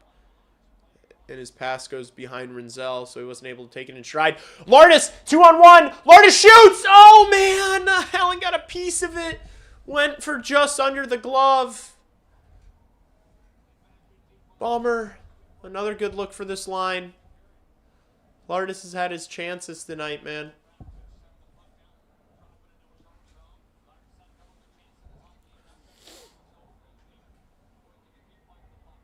Oh. Dangerous pass. Allen's got to come out of his crease to play it. Jeez, man. This Devils D are so bad. Just sloppy.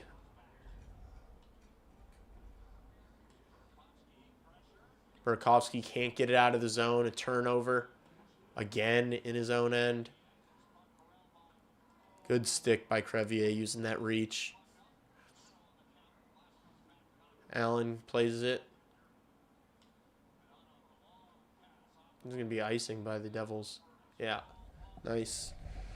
Hawks 7-0 zone draw with 22 left. Way too lax about getting the puck out. Devils aren't really playing for anything. Lardis going to be a 30-goal scorer like Patrick Sharp. Yeah, I think Lardis is going to score a lot of goals in this league. I do. Oh, did he just miss the net? Oh, he's got his head down. He's pissed. Goal scorers want those back. Here's Bedard. Oh, finds Bertuzzi, and he doesn't score. Somehow Allen keeps it out. Bertuzzi on the doorstep from Bedard, man. Here's Beds into the zone of 6 seconds. Gets it towards the net. Allen able to steer it away. Nice. Bedard drew a penalty, though, with just a couple seconds, so we'll be starting the second period with a power play. Finally. What a move. Gosh, Bedard's so sick. What a play. Bertuzzi not able to smack it 5-hole. Bummer. Good that we're going to start the third with a peeper, though. That's nice. Gosh, he is so sick. Bedard is so sick. Frundell going to take the face off here. Maybe try to win it to Bedard quickly and so that he can rip a one-timer.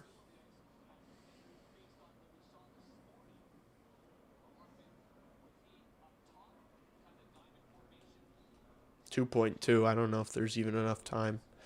How does Burt not score? I mean, Allen was taking up a lot of space there. I don't even know if Bertuzzi was really aiming for anything. I think he was probably just got it so quick. He was just trying to shoot it in.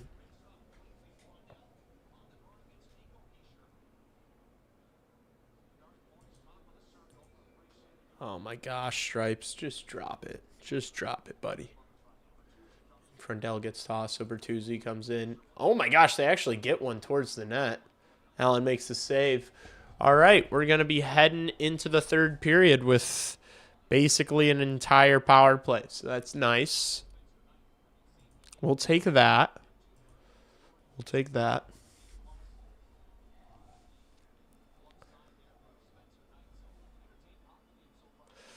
Islanders won the draft lottery, landed a special defenseman, and will be in the middle of the league for the next decade because they aren't building properly. Yeah, probably true. I don't know what they're doing. This trade deadline going out and bringing in Palat and Shen. Bit of a head scratcher. How does Burt not score? Oh, I read that already. These linemen need to drop that fucker. Yeah, they love to make it about them. Celebrini's better, and I'll admit it. Celebrini's better than who? Jack Hughes? Who's Celebrini better than? I know it ain't who I think it is.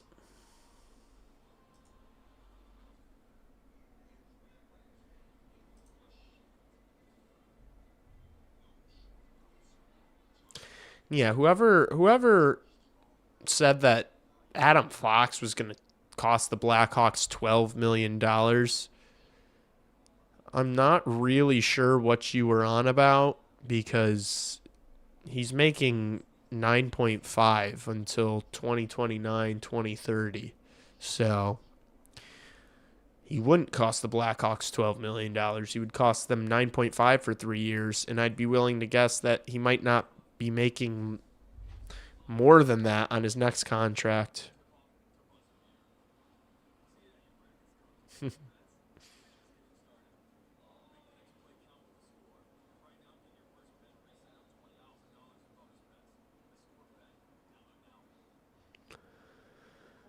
Celebrini sucks. All right, we don't have to go that far. We don't have to play the extreme game. Celebrini doesn't suck, and he isn't better than Bedard. You know, both things can be true. Celebrini would be nobody if he had to play with Osama Burke-Laden all year. Where do you think Nestrasil slots in this lineup in the future? Probably middle six. Maybe top line. Like maybe he's the third guy on a top line. Maybe you play him with Frundell and Bedard, you know? Who knows? I think that's kind of what you've got with a lot of these guys. Like I think a lot of these guys are dudes that you can have you can play them on your third line, or you can play them to complement somebody else on your first line, like a Bedard and Frundell, you know? Or you can play him on a second line with a Nazar. Like I think you've got that with a lot of these guys. Like I think Nestrasil's really exciting because he's like big and he plays physical and he goes to the dirty areas, but then he's got the skill to play with really talented players. Like he's got fantastic hands. He's a bit of a unicorn. You just want to see him keep getting bigger and keep getting faster. Like if Nestrasil, for me, Nestrasil just needs to keep getting faster. That's the thing I really want to see Nestrasil work on is his speed. Because it's like he's got the processing, he's got the IQ, he's got the hands to play with really good players, and he goes to the dirty areas. It's just like, can he get fast and strong enough to do it at the NHL level?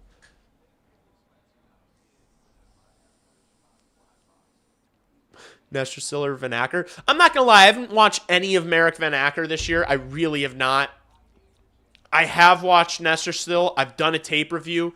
Of all the Van Acker stuff that I've seen with the Blackhawks, like, at the rookie camp this year, like, Van Acker was not he didn't stand off the page. He didn't jump off the page. He wasn't super impressive. Like, I know he's gotten better than that since then, but I think what Nestersil brings to the table is much more intriguing than Van Acker. Like, these guys that are like Van Acker's like good around the net. Like, is he really a play driver?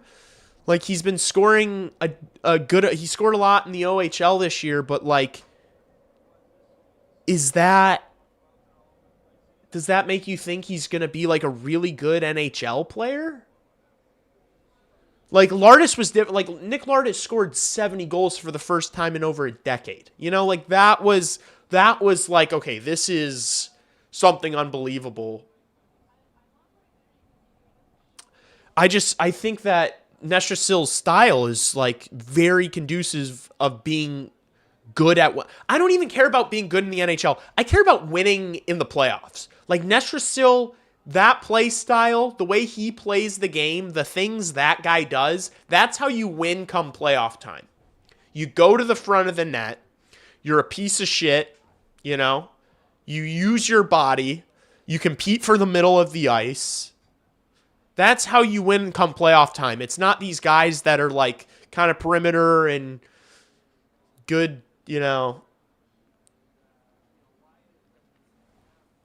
good within a few feet. Like, you guys, if you've watched a lot of Marek Van Acker, tell me, is he something that like the Blackhawks are really missing? Is Marek Van Acker, like, does he have qualities that guys like Lardis or Moore or Kanserov don't already possess? I'm asking. I'm asking. I haven't watched his tape. I'm genuinely asking.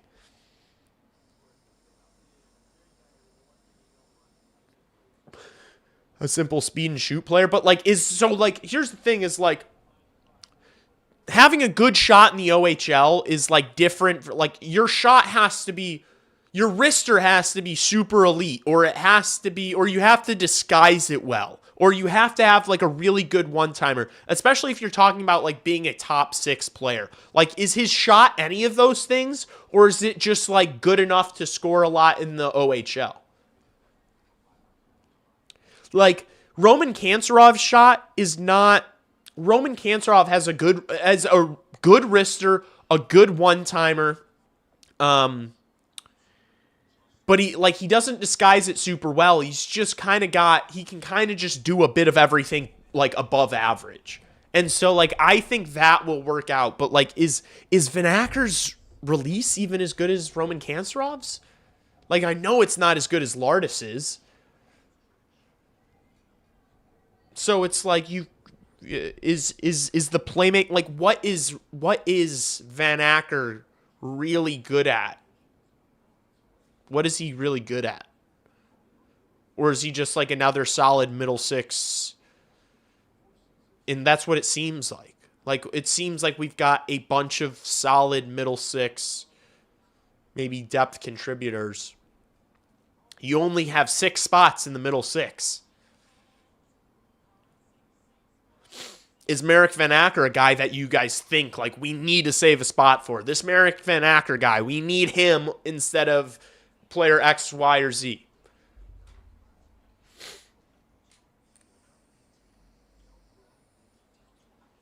No, I think Kanserov would replace Nazar on Power Play 1 next year. I think he's going to play the slot. I think he plays the slot. Well, I know he plays the slot. And so, yeah, I think he'd take out Nazar. And then it works better anyways because Bedard is going to be... So Bedard's going to be playing the left side. Is there a way I can, like... I wish I had a whiteboard. Bedard's going to be playing the left side. Frendel is going to... Is there like a draw Dry erase board. No.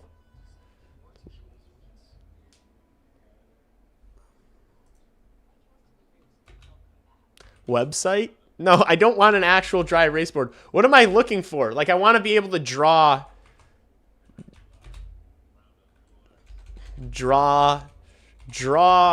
on something. Guys, what am I trying to say?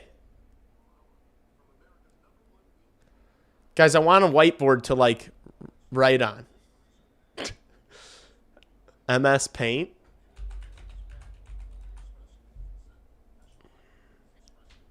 What's this? Okay. All right, perfect. Thank you. All right, so 98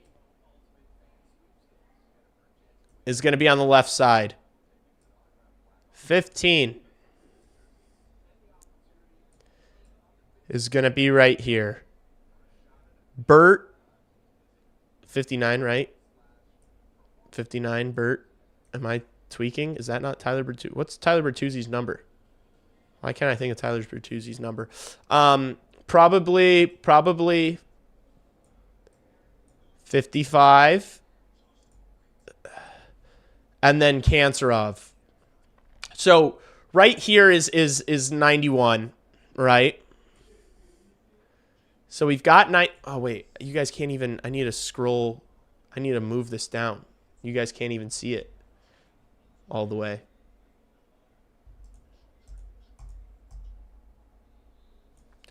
One sec. All right. Gosh, I need a thicker brush. I need a thicker brush, chat. All right, so this is 91. So Connor Bedard is doing most of the work from the left side here. Connor Bedard is a righty, right? So this is his weak side. He's opening his body up like this. If the net's like where you guys are at, he's opening his body up like this. And so his passing options here are obviously you're looking for Frendell, who's playing on his weak side. He's a lefty. Frendell's playing on his weak side as a lefty like this, right? Then again, net's over here. He's posturing up like this, clapping one time. It's awkward for me to hold like this because I'm not a lefty, but he's set up over here on this side as a lefty. Bedard's a righty here. In the puck is going to be over here most of the time with Connor Bedard. Frank Nazar is also a righty, and so he's not a true one-timer option when Bedard has the puck around here, right? And so you need to pass the puck. For Frank Nazar to one-time the puck, Connor Bedard needs to pass the puck like in front of him where defenders can easily just poke the puck away, right? Roman Kanserov, when Roman Kanserov comes over, not only is he just better than Frank Nazar in these tight areas, getting open, getting himself just a sliver of space and ripping off a one-timer. That's what Roman Kanserov is almost best at. He's also a lefty. So now Connor Bedard can be, wheeling and dealing over here and then throw the puck in for Roman Kanserov, and he can just one-time the puck because he's a lefty, right? And so you've got the one-timer option over here on this side from Frendell. You're going to have it with Kanserov, and then you keep Bertuzzi on that because I think Bertuzzi is a righty.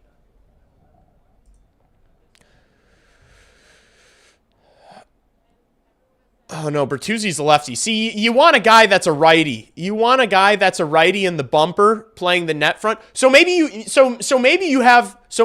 Bertuzzi off, even though Bertuzzi is so good net front. Maybe you put Nazar like in the bumper so that he's a righty. So then he can get this puck from Bedard on his forehand playing on this side of the net. So if the goal's right here, 91 can get the puck from Bedard on his forehand, throw it right to Roman Kanserov in the middle, who's a lefty, and that's your bang bang, right? So maybe, yeah, you do that. This is what I'm suggesting. Because I also think you, as good as Tyler Bertuzzi has been net front, I think you're better off playing Nazar in the bumper just because he is a righty and can find these passes better. Oh,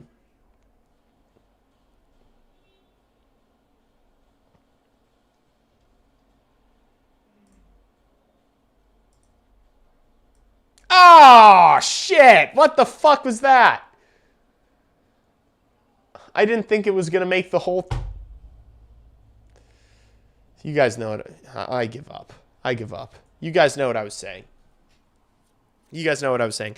I think you play Nazar in the bumper / net front because he's been very helpful with the entries because of the speed. So I think you keep him on there just for the entries and just like give up the fact that, hey, you might not have a guy as crafty in front of the net as Bertuzzi, but at least you have a guy as an option down low to Bedard that can get the puck on his forehand and rip it to because that's how Magnitogorsk scores so many of their goals. It's like the guy on the left side where Bedsy plays passes it to the guy down low in the bumper, and the dude in the bumper gets the puck for not even a third of a second. He just one taps it straight into Kanserov in the slot. So you go the guy on the left side down low back to Kanserov in the slot. You make a little triangle. You go boop boop boop, little give and go boop boop boop, and then Kanserov's ripping 1-Ts from his office and putting them where your grandpa hides the Girl Scout cookies, you know?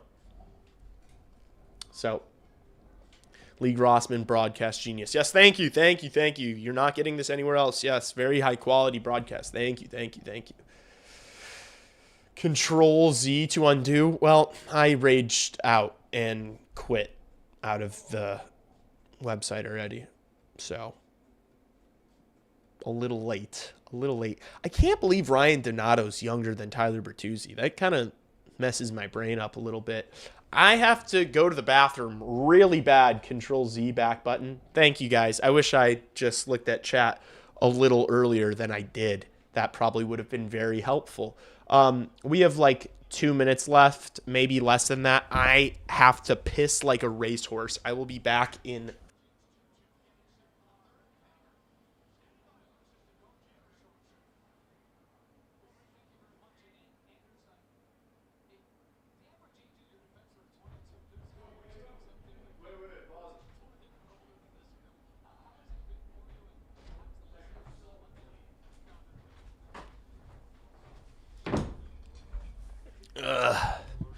I'm back.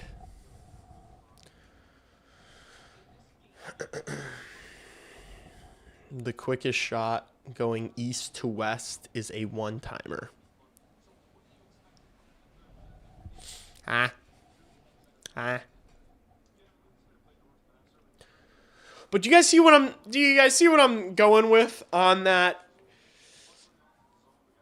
With that kind of lineup or setup on the power play? Because what you have when Bedard does that thing where he circles away from guys. So like, let's say he has the puck on like the left circle, top of the circle, and then he spins away in between the circle and the blue line. And then he's coming back downhill and he's got a little bit of space.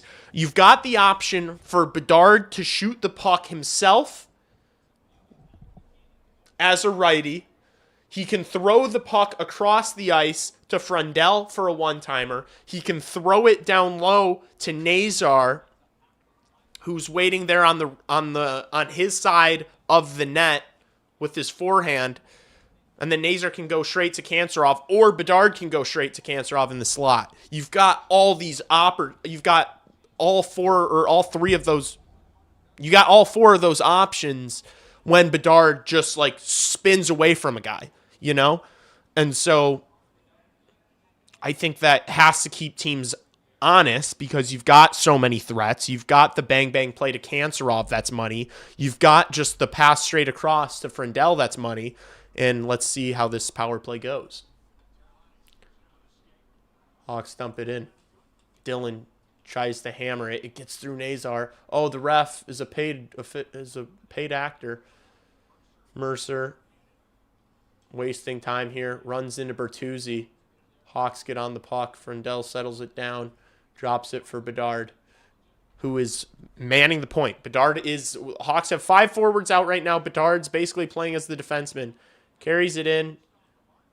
Oh, that didn't really go very well. Nice. Bertuzzi wins it, though, along the wall. Passes it back to Bedard. Bedard crisscrosses with Nazar. Passes it down low for Anton Frendell. Frendell waiting. Passes to Bertuzzi. Back to Frendell. Down low. Bertuzzi spins. Shoots! Save gets made. Teravainen and puck still free. Bertuzzi pins it against the wall. Does well there. Nazar comes in to help out.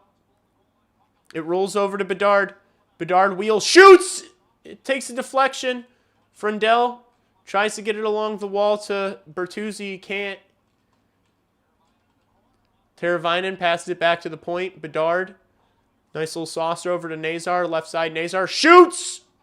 Oh, that hit the pipe and went out of play.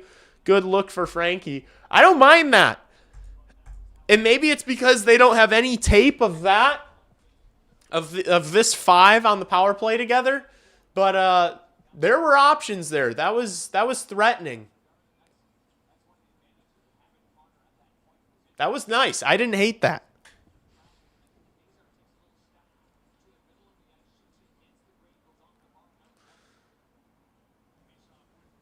Who knows? Maybe you have Bedard play the point next year and have Nazar play the left half wall and Frendell play the right half wall, and then you keep Bertuzzi net front. Maybe you do that.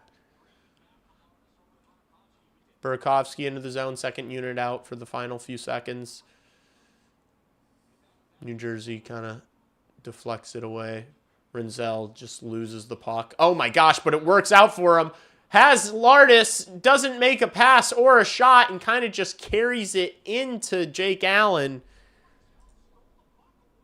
Oh my gosh, Sam Rinzel, like, I don't think just, like, expected to have the puck that far. And never made a decision. Could have had a drop pass to Lardis here. I don't know what the fuck he just did. I don't know what Rinzel was doing. Get Turbo off power play 1. He's not going to be on power play 1 next year. I promise you that. Tavo won't be on power play 1 next year. There's no room for him.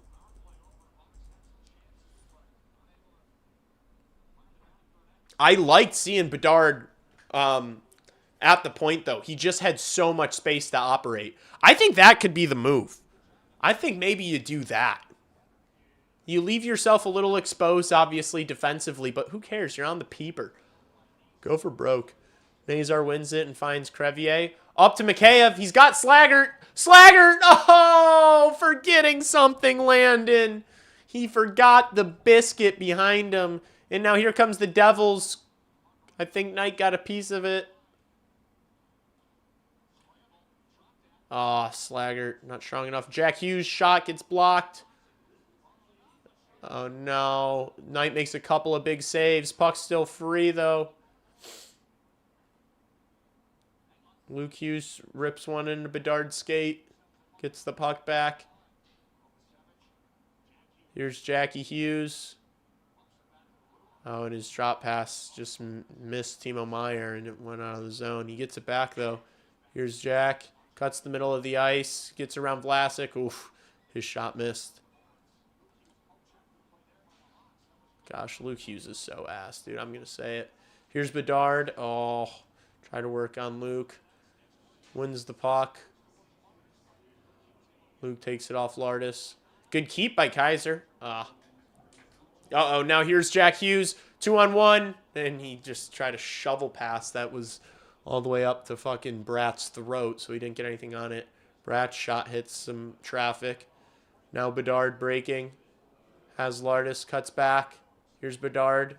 Nice turn. Finds Kaiser. To Lardis. It hits Lardis and goes into Allen, and Allen covers. They've looked good. I like Bedard and Lardis. I mean, they've been a little exposed in their own end. But they've created. Like, say what you will. They've created offense. Unlucky not to score. Landon Slagoat. Yeah, I don't know what your guys' goat was up to there.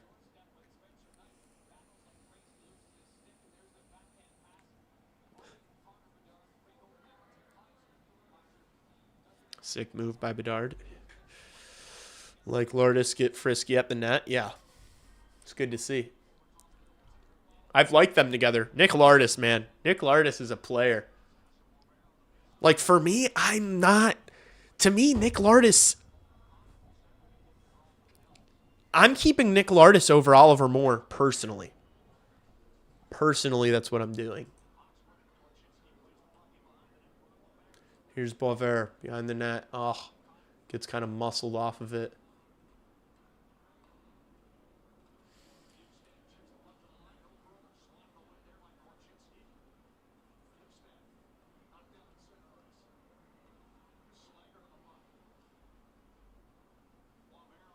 Here's Boisvert. Slaggert now. Passes it back to the point. Del Mastro shot gets blocked by traffic, and New Jersey gets it out.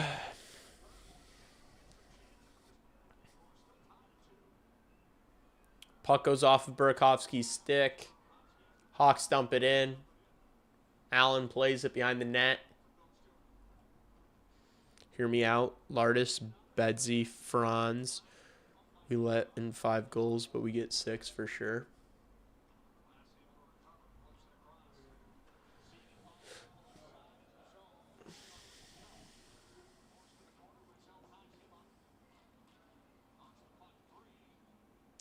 Donato plays it back for Rinzel. Rinzel's pass hits the skate. Uh-oh, turns it over. Brutal turnover by Rinzel there. Spencer Knight fucking bails him out, and he gives him a tap on the pads. My goodness. My goodness, Rinzy. Rinzel has just been like, pucks have just kind of been bouncing away from Sam Rinzel. They've just kind of been bobbling off his stick, man. They've been bobbling off his shaft.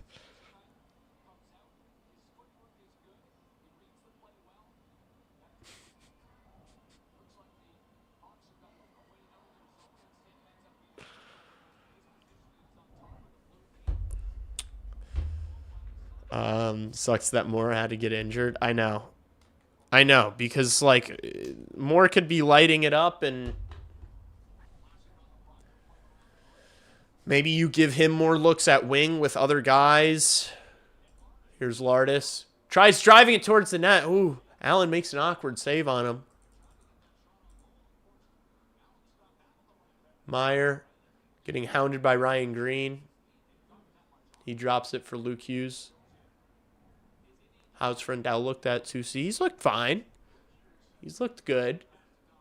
He hasn't been, like, carrying the puck or driving play. It's kind of been, like, you know, a lot of the circumstantial stuff where he gets the puck in the corner and does well. But, like, I don't think he's done anything tonight that's like, wow, he wouldn't have been able to do that at wing, you know? Puck back to the point for the Devils. Oh, it takes a nasty deflection, but Knight kicks the save. Makes another save, Spencer Knight. Jeez. Luke's shot gets blocked. Lardis with a strong play on the blue line. Bedard's able to carry it out. Pass for Bertuzzi. Hits it over to Kanserov. Frendell spins and shoots. Save made by Allen. Oh, turnover. Mikheyev almost pounced on it. Here's Bertuzzi to Frendell. One-timer. Oh! That could have been his first goal. I think Allen maybe made the save there. That could have been the first career goal for Frendell. That was a good shift from that line. Frendell picks the puck back up now. Bringing it forward. Chips it in for himself. Allen beats him there. Oh, New Jersey actually did really well there on the breakout. Here's Jack. Oh, trying to do a little too much. Puck gets away from him.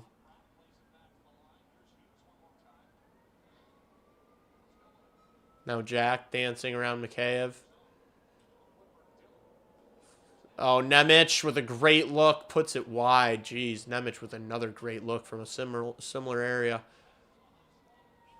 Now Jack throws it away. Frendell picks it off and just flips it out of the zone. so they can go for a change. Frundell just doesn't really make mistakes, does he? He kind of just always, I will say, like, he does kind of just always make the right decision.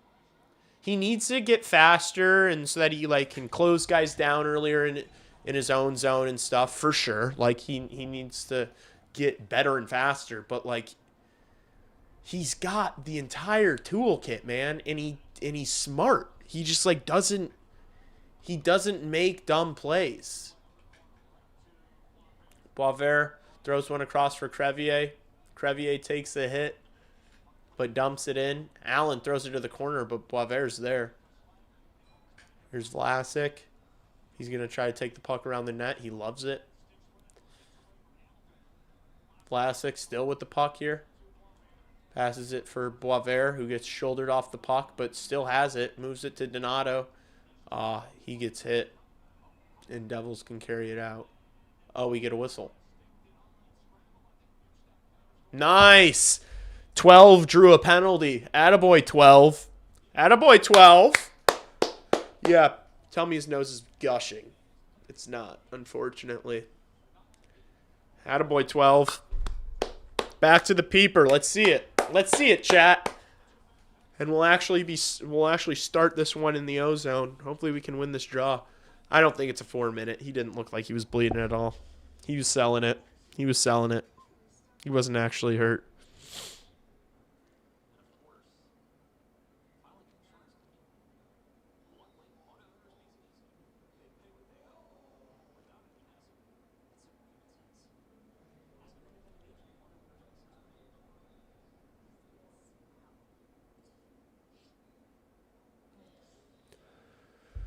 Great shift from 12. Boisvert's playing hockey. That was a good shift. That was a good shift. He was in the right spots when he needed to be. He got bumped down, but he kind of was fortunate to have the puck under him, and he stayed with the play, got back up, drew the penalty. It was good. He's scratched, not cut. Frundell equals Hossa. It really is. And people are like, I think that's a great thing. If Frundell is Hossa, that's awesome. Like, I don't need him to be a center. Like, if he is that elite on the wing, just like reliable, strong, good goal scorer, good in his own end, great along the walls, we need that. You need that on your first line. You need an elite big winger like that. Like, that's so important.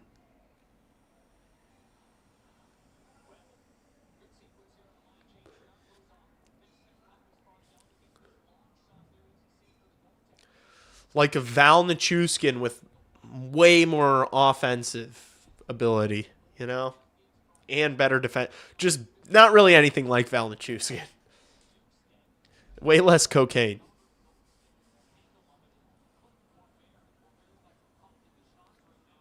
Oh, he's got a little thing in his nose. Maybe he was bleeding. Is this a 4? Or is it just 2? Just 2. Nice. Hawks win the puck. Here's Bedard. Shoots one. Oh! Bertuzzi got a piece of it, went wide. Back to the point, Bedard. Yeah, so Nazar's on the right wall here. And you got Teravainen. Oh! Frundell looking for Bertuzzi. Backboard Bertuzzi. Nazar does well on the glass. Here's Bedard. Thinks about the shot to Frundell. Down low, Bertuzzi. Back to Bedard. Nazar, one-timer. Oh! I don't know if he didn't get all of that or if it just got blocked. I like that look. So you got Nazar, the righty, on the left half wall. Then you've got Frundell, the lefty, on the right half wall with Teravainen, a lefty, in the middle. That's exactly what we were just talking about, chat. I actually really like that. Bertuzzi's pass misses Bedard. Frundell's got to race to this. Oh, geez. Just fast enough there. Oh, it's going to be on New Jersey? It's going to be on glass. Hawks going to have a 5-on-3 here. I didn't stop the clock. Hey, let's call one. Let's call one, Blash. Let's get these boys a little rested here. Let's get the top dogs back out there again, sir. Thank you. Let's call one. Can I get one, chat? Oh, Bedard went down easy. Oh, that was a softie. We'll take him. Hey, I told you we were going to get ours, chat. I said we were going to get ours. Oh, that was just bad optics. Bedard blew a tire there. Bedard blew a tire there. Hey, we'll take it. We got ours. They got theirs. Now it's our time to get ours.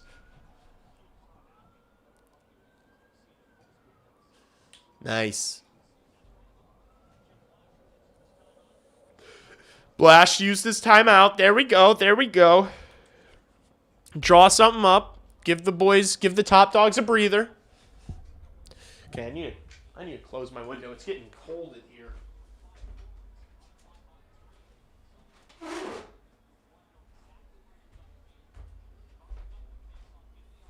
It's getting cold in my room. Frundell, can you hear me?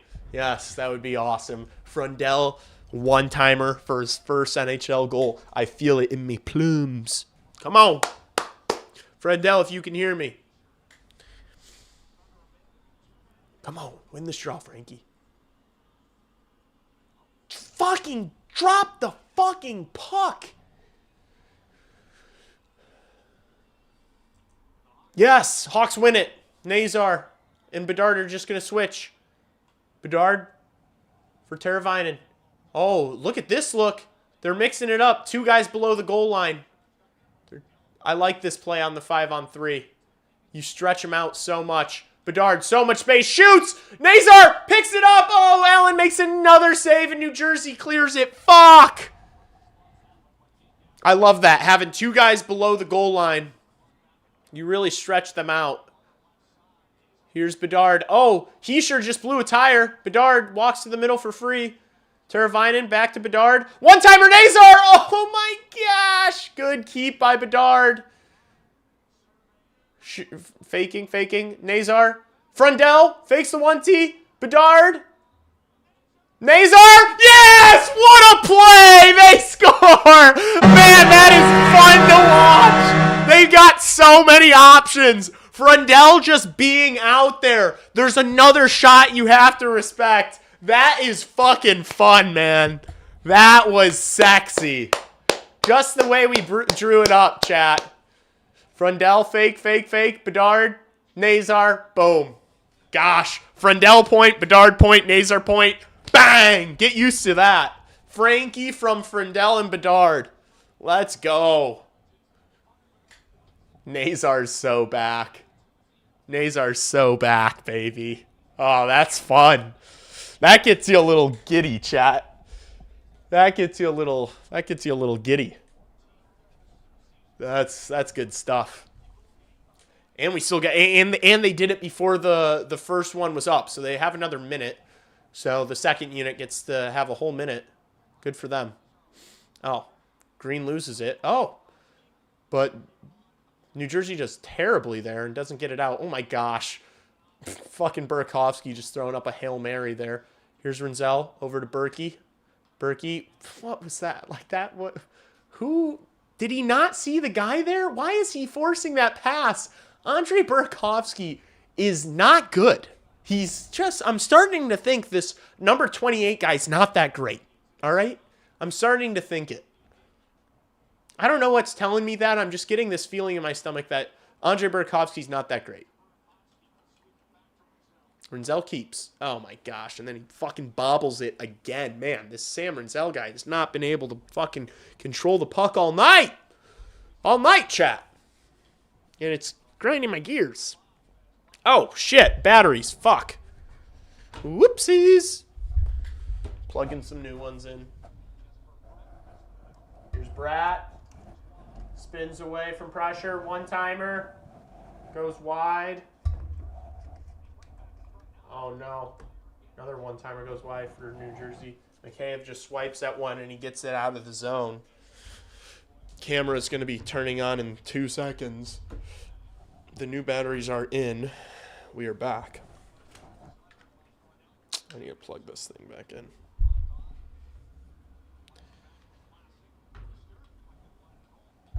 Okay. We're back. We're set up. Frundell. Oh, no. Frundell not able to keep that in. Devils might be in on a breakaway. Jack Hughes rips one, and it just hits Spencer Knight. That was a little awkward from Frundy. Mikheyev just gets it into the New Jersey zone.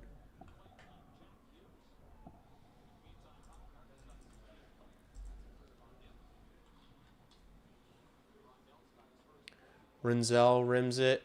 Oh, it gets through Green. Rinzel collects again, and now he's just going to hoist it out.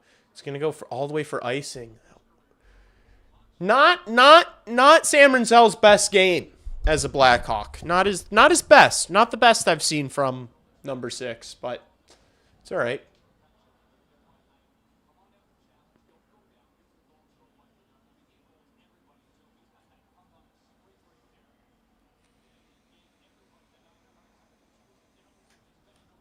Gosh, that was sick, though. I could watch that 5-on-3 goal all day long. Devils are shit, man. Rinzel's got to go collect. He's got Heisha on his back. He gets it out. Nice. Bedard spins, finds Lardis. Lardis shoots! Oh, Allen makes the save. Another really good look for Lardis, and he can't believe it. He's hunched over. He wants one bad.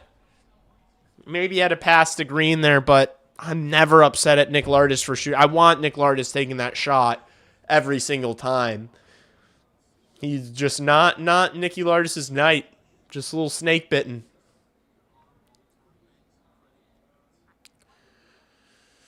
Lee Grossman broadcast excellence. Is this Nazar's first multi-goal game? Is it? Nick Lardis, low-key gives me Jake Gensel vibes. 4 shots away from 40 again. Landon Slaggert, low-key gives me Brandon Hagel vibes. Stop it. Stop it. Stop it. Nick, no. Landon Slaggert does not give anyone Brandon Hagel vibes. Have you watched? No, he doesn't. Landon Slaggert gives me AHL vibes.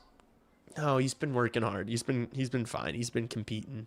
He just doesn't do anything. He's a nothing burger. He's a cardio merchant. He just goes out there and competes. He goes out there and plays hockey. Burakovsky needs a job at Hot Topic after the summer. Andre Burakovsky's been just straight up atrocious.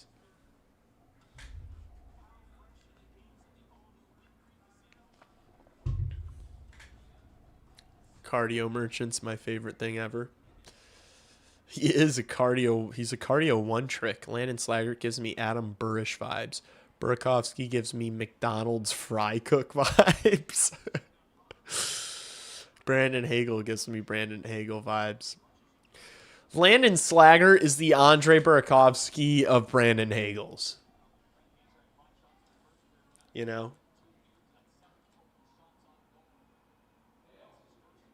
You know what I'm saying?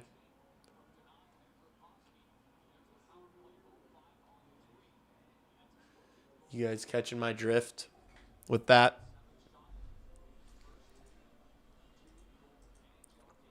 Osama Benkovsky.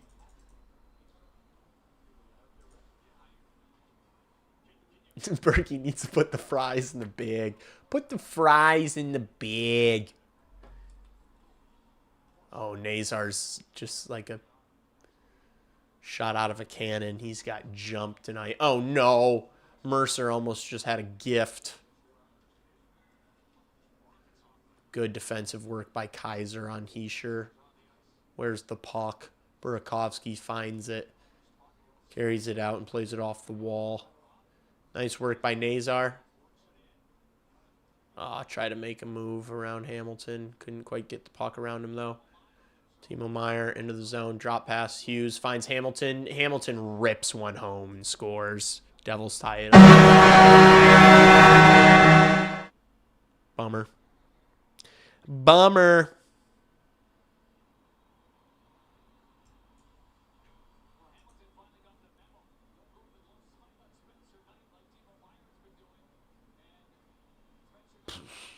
What a fucking snipe.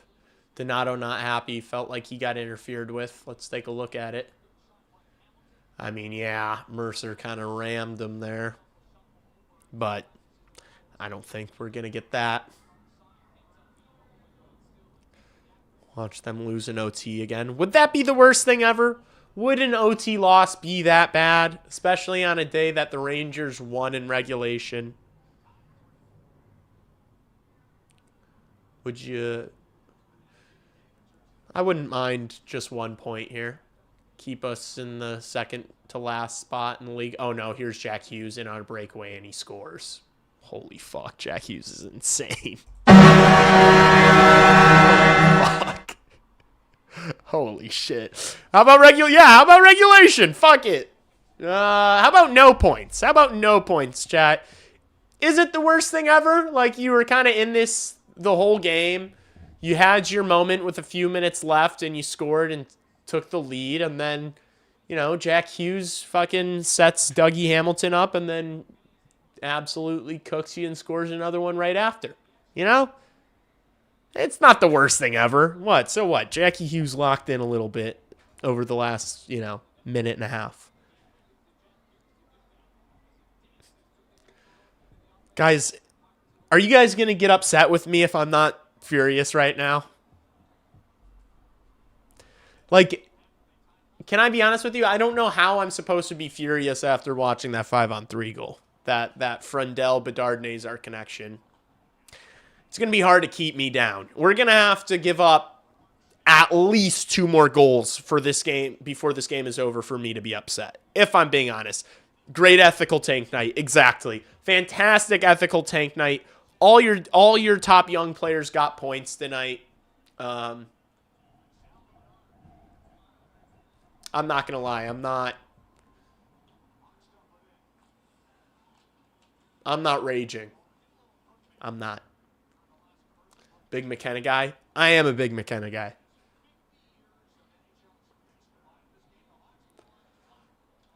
All right, here's Meyer. Artis takes the puck away, but then New Jersey lifts it right back in. Vlasic finds Boisvert. Boisvert into the zone. Kind of just runs out of space, doesn't make a play. New Jersey gets it out. Teravainen dumps it. Allen with a nice breakout pass himself. Icing gets waved off. It doesn't get there. Kaiser has to play it. Plays it up the wall. McKenna maxing. I'd prefer Stenberg. Either or. I'm okay with either of them.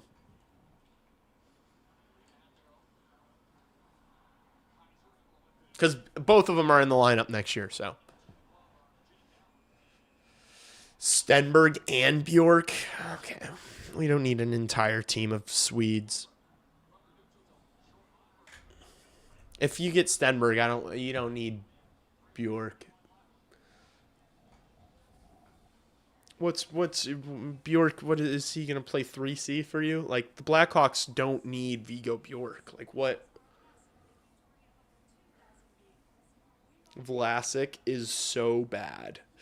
I don't think he's so bad. I think Jack Hughes is a superstar and electrifying. And he's been doing good against Jack Hughes all night. How many times have we seen Vlasic and Crevier just poke the puck off of Jack Hughes? And they've been kind of keeping him at bay all night. Sometimes with great players, they score. You know?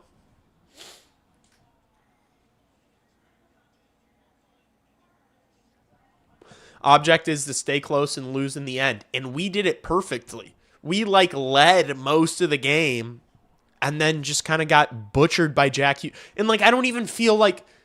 Can I be honest with you guys? I don't feel like they just collapsed. I think Jack Hughes just went super sane. Do you hear where I'm going with that? Yeah, you gave up 2 goals in a minute and you're not happy with that. But Jack Hughes just kind of... it's easier for me to just shrug that off as ugh, 86 kind of just went nuclear. Maybe I should be more upset. Maybe this isn't. Maybe I should be. I want a top 2 pick this year. I do. And this game was not one that upset me. I thought they played well. I thought I saw a lot of things that I liked. And in the end, we're going to drop both points. And on a day where the New York Rangers win, I think that's good. You know?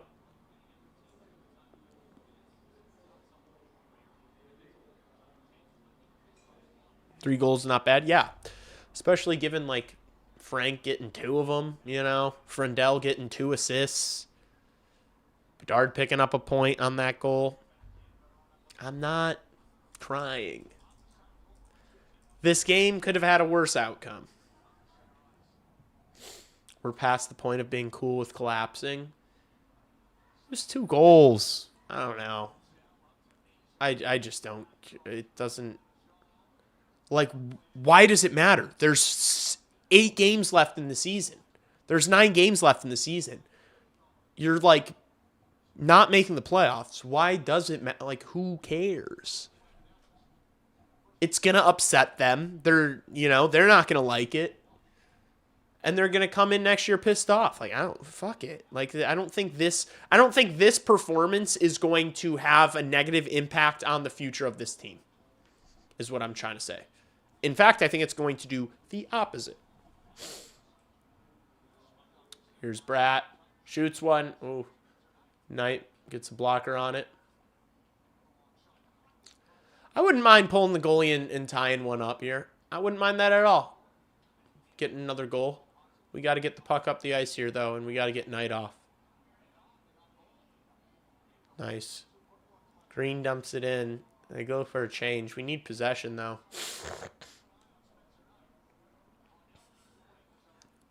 Guys, you're coming in here, you're saying forever rebuild. Buddy, we've been out of the playoffs for a while. Oh, no. And they score again. Oh, no. They say no. It hit the crossbar. I thought New Jersey just scored again. I thought it hit the bar in the back of the net. Jeepers. Bedsy, last guy back. Oh, thank goodness.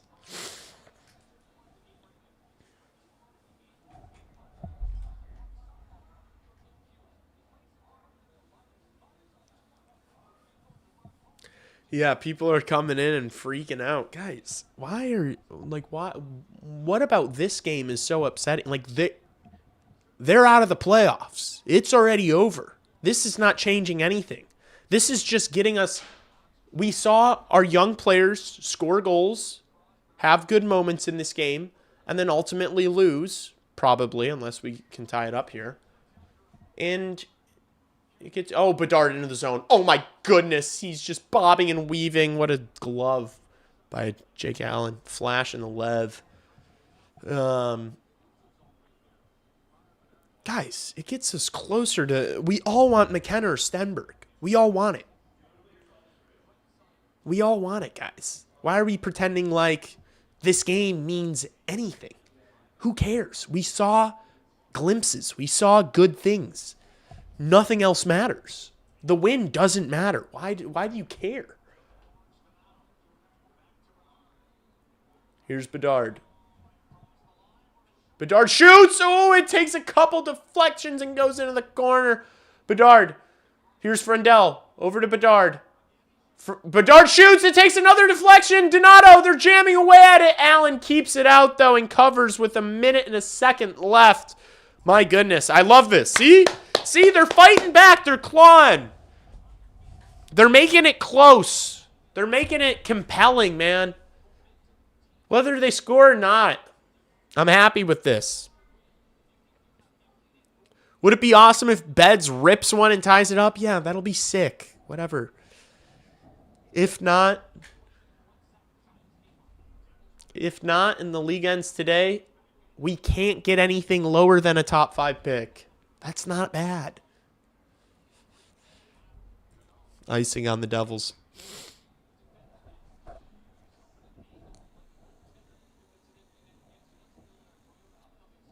Put Sasha on to do what?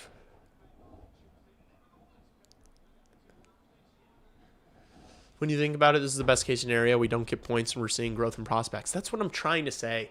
Bedard shoots again from the point. Beds is just going to keep letting these fly from the point, and I'm here for it.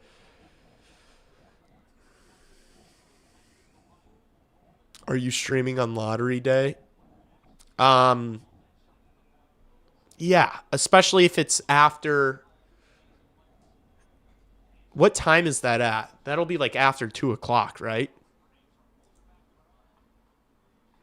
Here's Donato back to the point. Bedard plays it all the way in behind. Nazar picks it up off the wall. Backhands one towards the net. Oh. And they're going to get it out. And Jack Hughes is going to skate it into the empty net.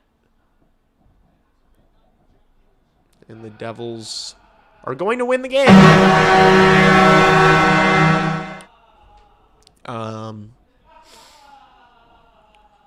Aren't we locked to a top 4? Oh, yeah, I think we are locked into a top 4. And then is third place top 5 locked in?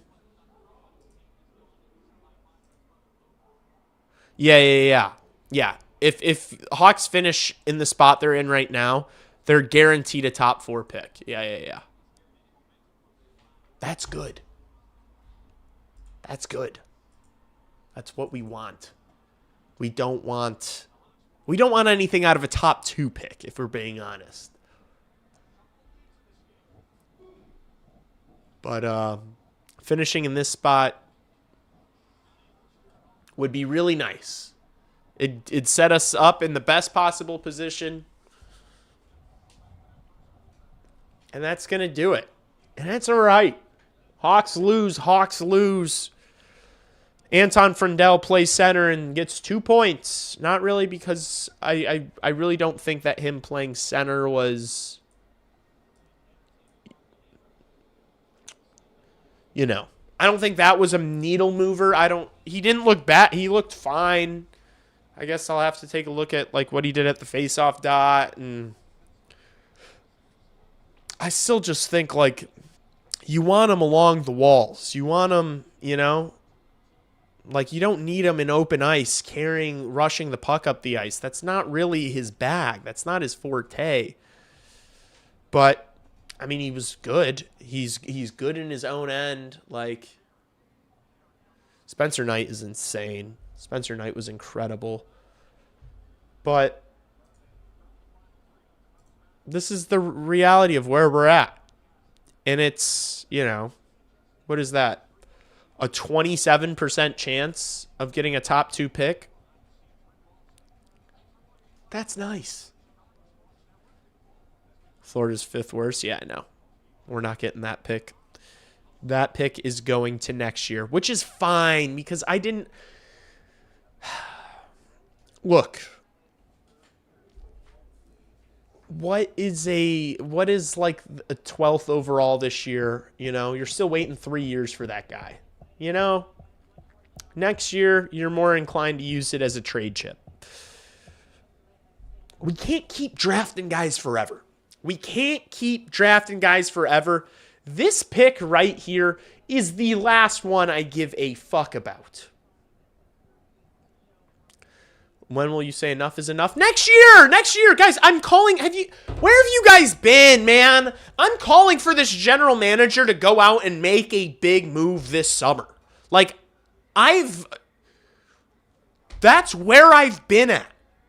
I don't enjoy this. Yes, would I prefer my team to win games and be in the playoffs? Yes.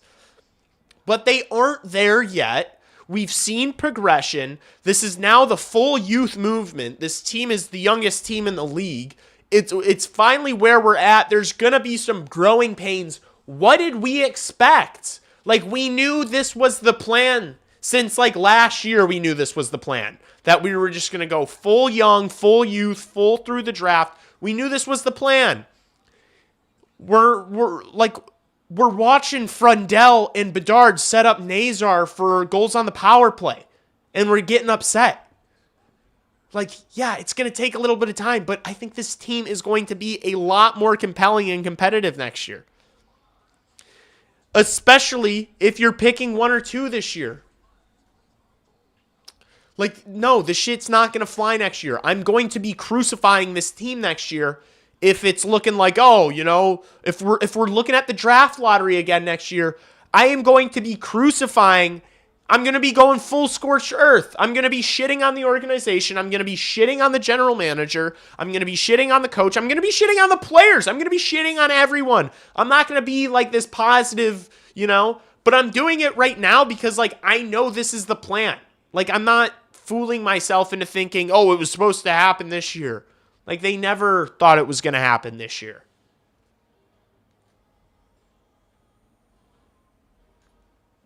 I got tricked at the start of the year. We got a couple of injuries. I thought they would finish, you know, close to a playoff spot.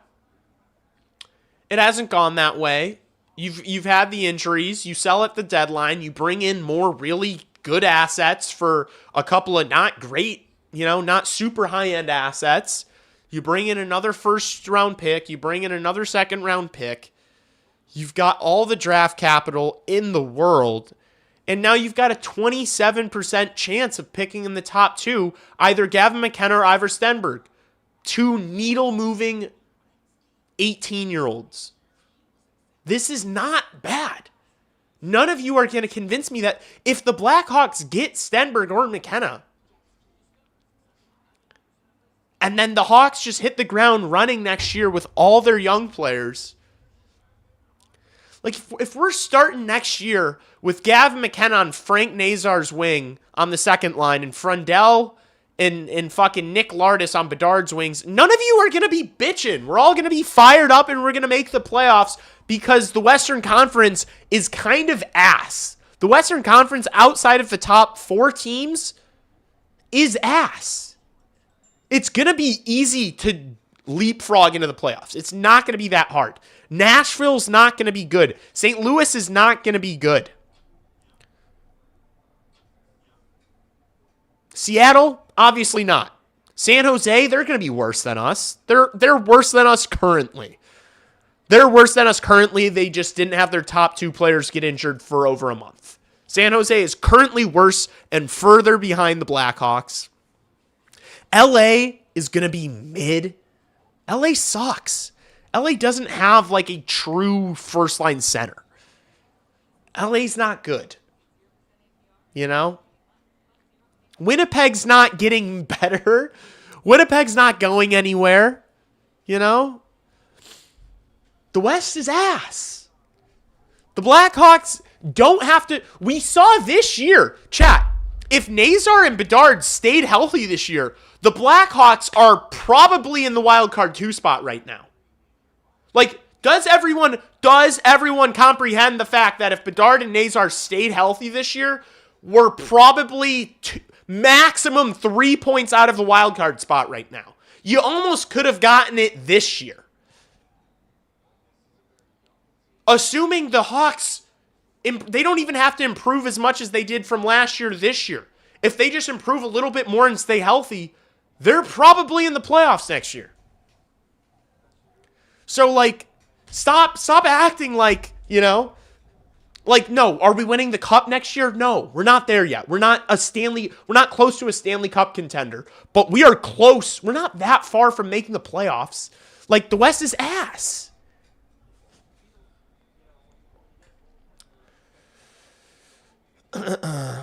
Western Conference is Minnesota, Colorado, and a bunch of suckies. Next year better show a huge improvement, and it will. And that's the thing, is this year, guys, I know we're second from the last, and so that like has everyone thinking that there was no improvement from last year. Guys, we're gonna improve by like 15 points this year from last year. That is a huge improvement. I predicted that would happen in a video at the start of the year. I said we would finish with 76 points, going up 15 points from last year. And people were telling me that was crazy, I was told that was too big of a jump. And we made that jump, and now here are all these people in my chat saying, we need more, we need an improvement. It's been no improvement. bottom again. It's like it's not the same thing. Everybody was smushed on top of each other this year. Everyone's kind of ass. So many of these teams do not have, like, futures. Like, so many of these teams are in this weird middle ground. Like, what futures assets do the LA Kings have? They just have to rely on the LA market and being able to bring in players. That team has no backbone or spine. Anze Kopitar's retiring. Like, they're buns. You know? San Jose has no blue line. San Jose, if they fucking win the draft lottery, it'll blow my brains out. San Jose needed a top 5 defensive prospect. Or like a top 5 pick. They needed like one of the best D prospects. They have no one on their blue line, chat.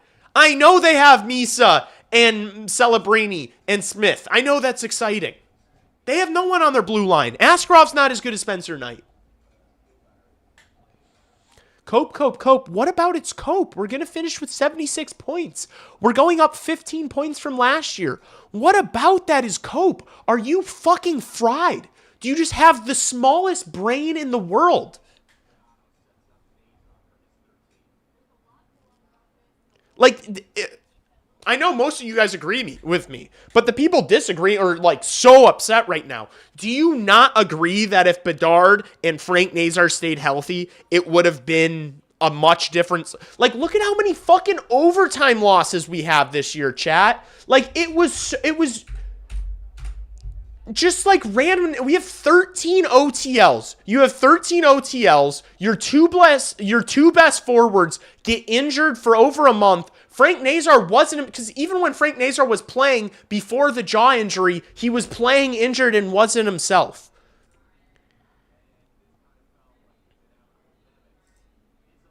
If Frank Nazar and Connor Bedard stay healthy, you're much higher than this. We need Austin Matthews and Adam Fox. We don't need them. I would love, look, if Matthews decides he wants out, I would love for Kyle Davidson to go swing for the fences there. I think if you have, you put Austin Matthews as your second line center behind Connor Bedard, that's like perfect. That's like literally perfect. If you can have that like good, like amazing shutdown two-way centerman that's elite as your second line center, I think that's perfect. But if they don't, I think this team's making the playoffs next year regardless because of what's going on here. These three teams are not going to be better than the Chicago Blackhawks next year. Like, I don't think Winnipeg's just going to turn it around.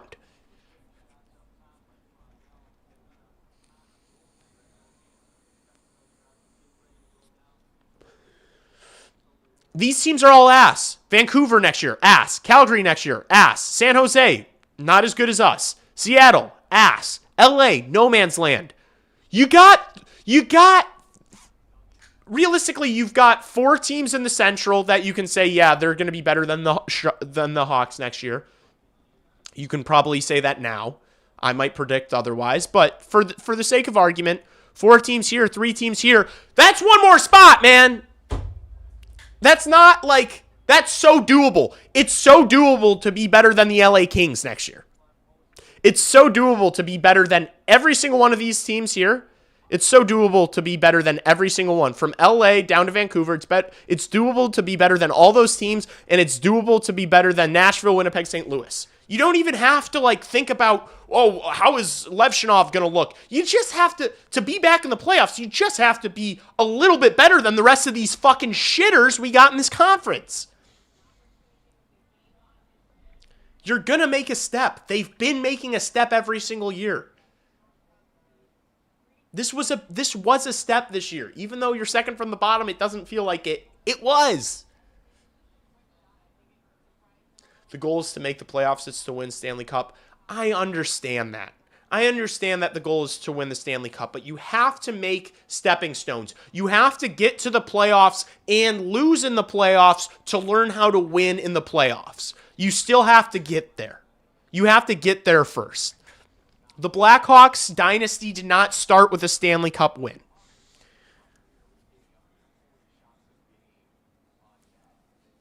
Lee has no idea how important some maturity on the blue line is. Are you fucking stupid? How many times on this stream have I said that you need all of these defensemen to continue to improve and mature? Like, you're so dumb. You don't even listen to what I say. Lee has no idea. You're an idiot. LA's rebuild plan went to complete shit somehow. These teams weren't patient. Like, LA couldn't be patient. You know, like, that's why they have to go after the big free agents. They have to empty the cupboards. They have to go out and make trades. And also, like, if you look at the draft history of the LA Kings, it's not good. It's not good. It's actually very bad.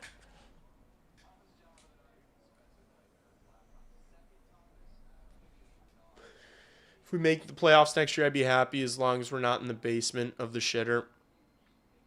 They're not going to be. They're going to, like, if you think that there's no way this team regresses. There's no way this team finishes at the exact same spot they did. Like, they're not going to finish with 76 points next year.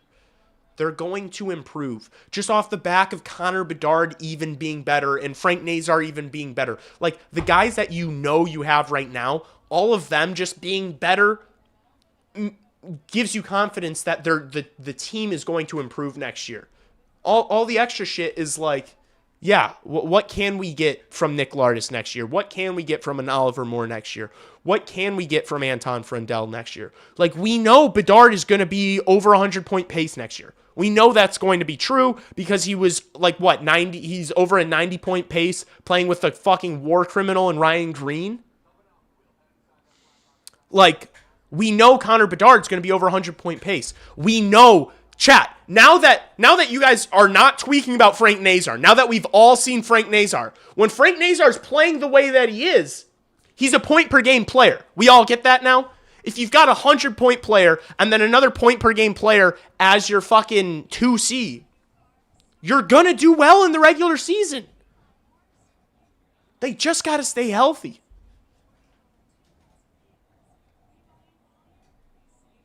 We played the best teams very well this year. That was another thing. It's like, we played well against Dallas. We played well against Minnesota. We play well against Colorado. We play well against the top teams in our division.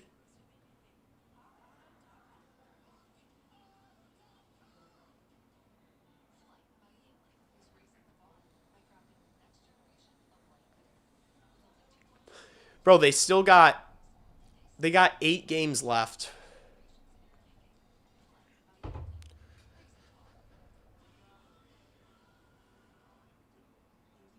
They finish with whatever, 74, 73, whatever. Even if it's a few shy of 76.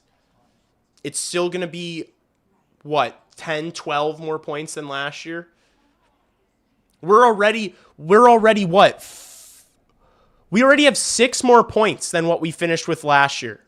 We still have 8 games left. Matter of time and we'll be great. Yeah. Just some of these masochists who are like, it's never, like, this dude SRM Scott's just like jerking himself off. He's like, we're never going to be good. I've got a humiliation kink. We're going to be bad forever.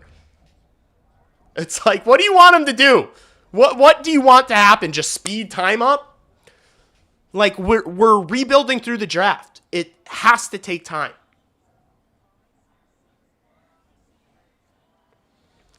When we get Stenberg, I know nobody will be crying about that Sunday night game we blew against New Jersey. Obviously not. And this dude, SRM Scott, is going to be back in here acting like, oh, I wanted this to happen the whole time. It's like, no, you didn't, you fucking jerk off. You were being a whiny bitch the entire fucking season. And then we stuck it out, got another franchise-altering piece. But if you had it your way, that wouldn't have happened. If we had it be like the way, like people like SRM Scott, who are like complaining, this needed to be faster, we would have had no chance at Stenberg or McKenna. And so if we get one of those players, get the fuck out of my stream celebrating it. Don't celebrate it. You don't get to celebrate it. This isn't what you wanted. You slandered this forever.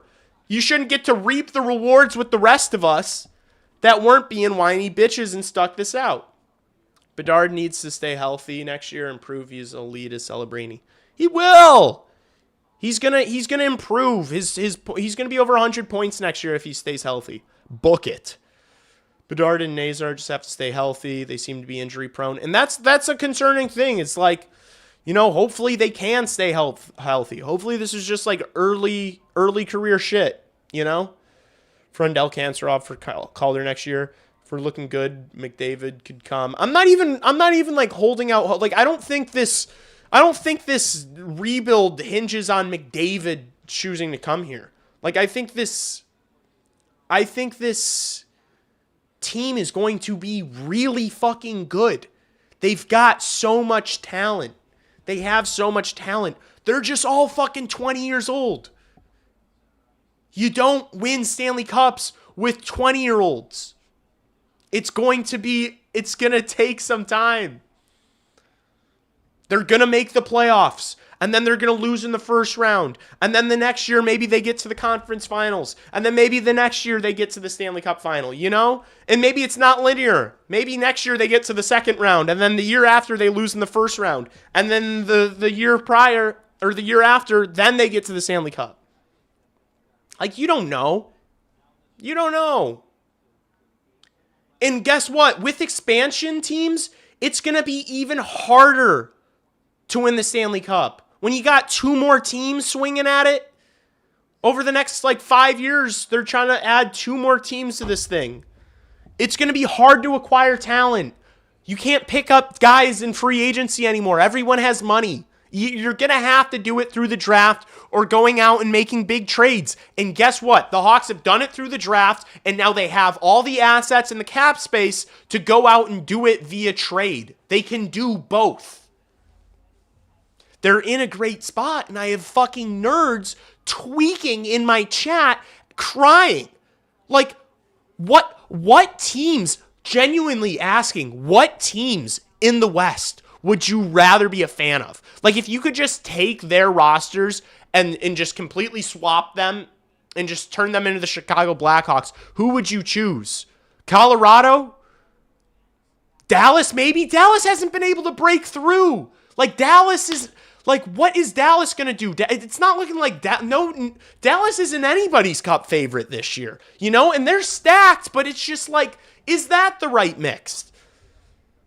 Would you prefer the Minnesota Wild? Like, maybe you take the Avs. Maybe you take Minnesota. Like, Utah's blue line is dog shit. I would rather the Blackhawks than all these teams. I would rather the Blackhawks than the Kings. I would rather the Blackhawks than all these teams. Edmonton, time's ticking in Edmonton. They got 2 of the best players in the world, but it's looking like they might not ever get over the hump. What happens when McDavid leaves? I wouldn't rather be an Edmonton fan.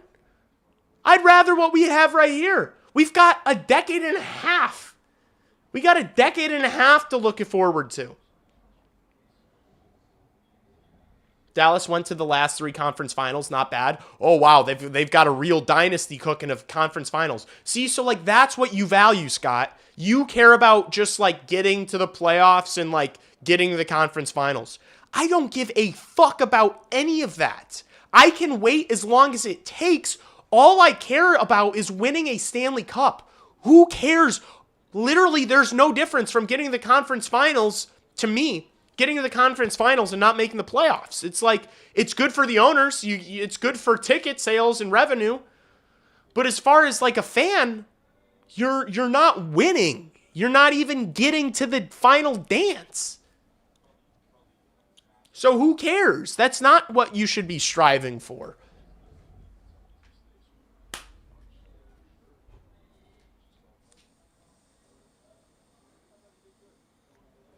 Blashill's basically saying the same thing about the young guys growing and learning. He's not worried. He should be. He should be. Cup in 29 and 30 back to back. I said it. I don't mind that timeline. I don't hate that one bit. I'm sure we won't have people complaining in this chat when the Hawks go back to back in 29 and 30. That would be gosh, man. It's just it's exciting times. I said not bad. Well, it's just like, dude, it's like, what do you, like, I think sometimes you just complain in my chat just to complain, just because, like, you need to get it out. But it's like, you're not even, like, you look around, who do you envy? Who do you envy in the Western Conference? Like, I don't envy anyone. We've got Connor Bedard and Spencer Knight and Frank Nazar. I don't envy anyone. I know that I'm going to have a decade and a half. I'm going to have fucking children by the time that, Lord willing, I'm going to have kids by the time that this Bedard era's over. You know what I'm saying? Like, I don't envy anyone.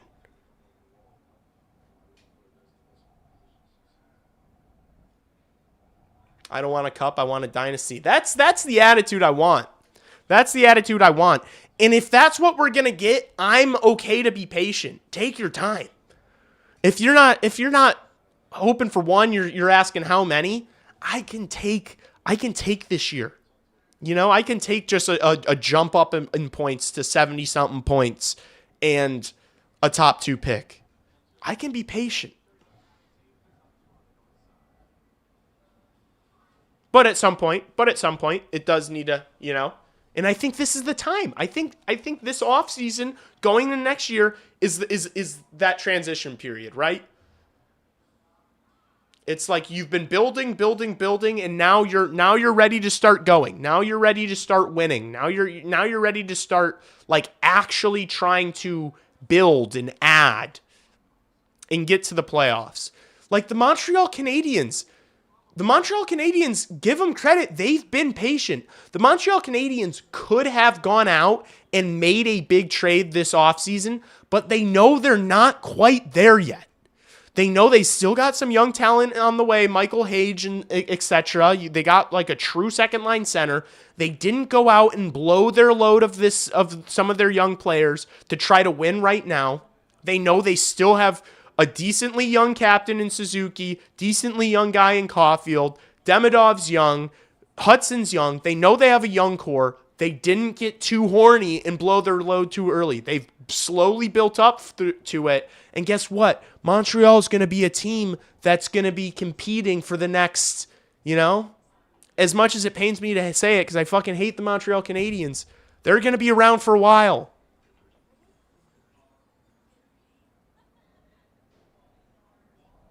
So, Katie said 5 years. I think he was right on the money. That's what it feels like. Like it does. It feels like next year they're coming out of it, and I think there's a good chance they make the playoffs. They're not, I'll tell you what, they're not going to be selling at the deadline next year. That's not happening anymore. You know, this was the last year of it. So, and I understand. I know I get frustrated at some of the people who complain in this chat. Like, I get it. I know it's been tough. Like, we haven't been in the playoffs since fucking 2016. Like, that sucks. Kyle Davidson only took over a few years ago, though. Like, Stan Bowman was fumbling and bumbling his way around trying to keep this team relevant from 2016 to whatever, 2020. 2021, you know? And so Davidson's like, say what you will, we have a lot of hope. There's a lot of promise. You don't know if he's going to, you know, I don't know if he's going to be able to create a dynasty. You can't say that for sure, but you know this team's got a ton of potential.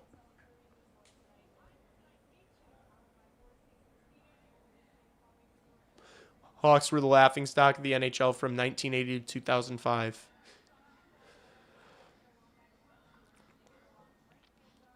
And that's the thing is, like, it was all worth it. Like, especially for people who got to live to see it. Like, man, I remember 2010. I remember 2013. I remember 2015. I can wait a few more years. There's several NHL franchises who have never won a Stanley Cup.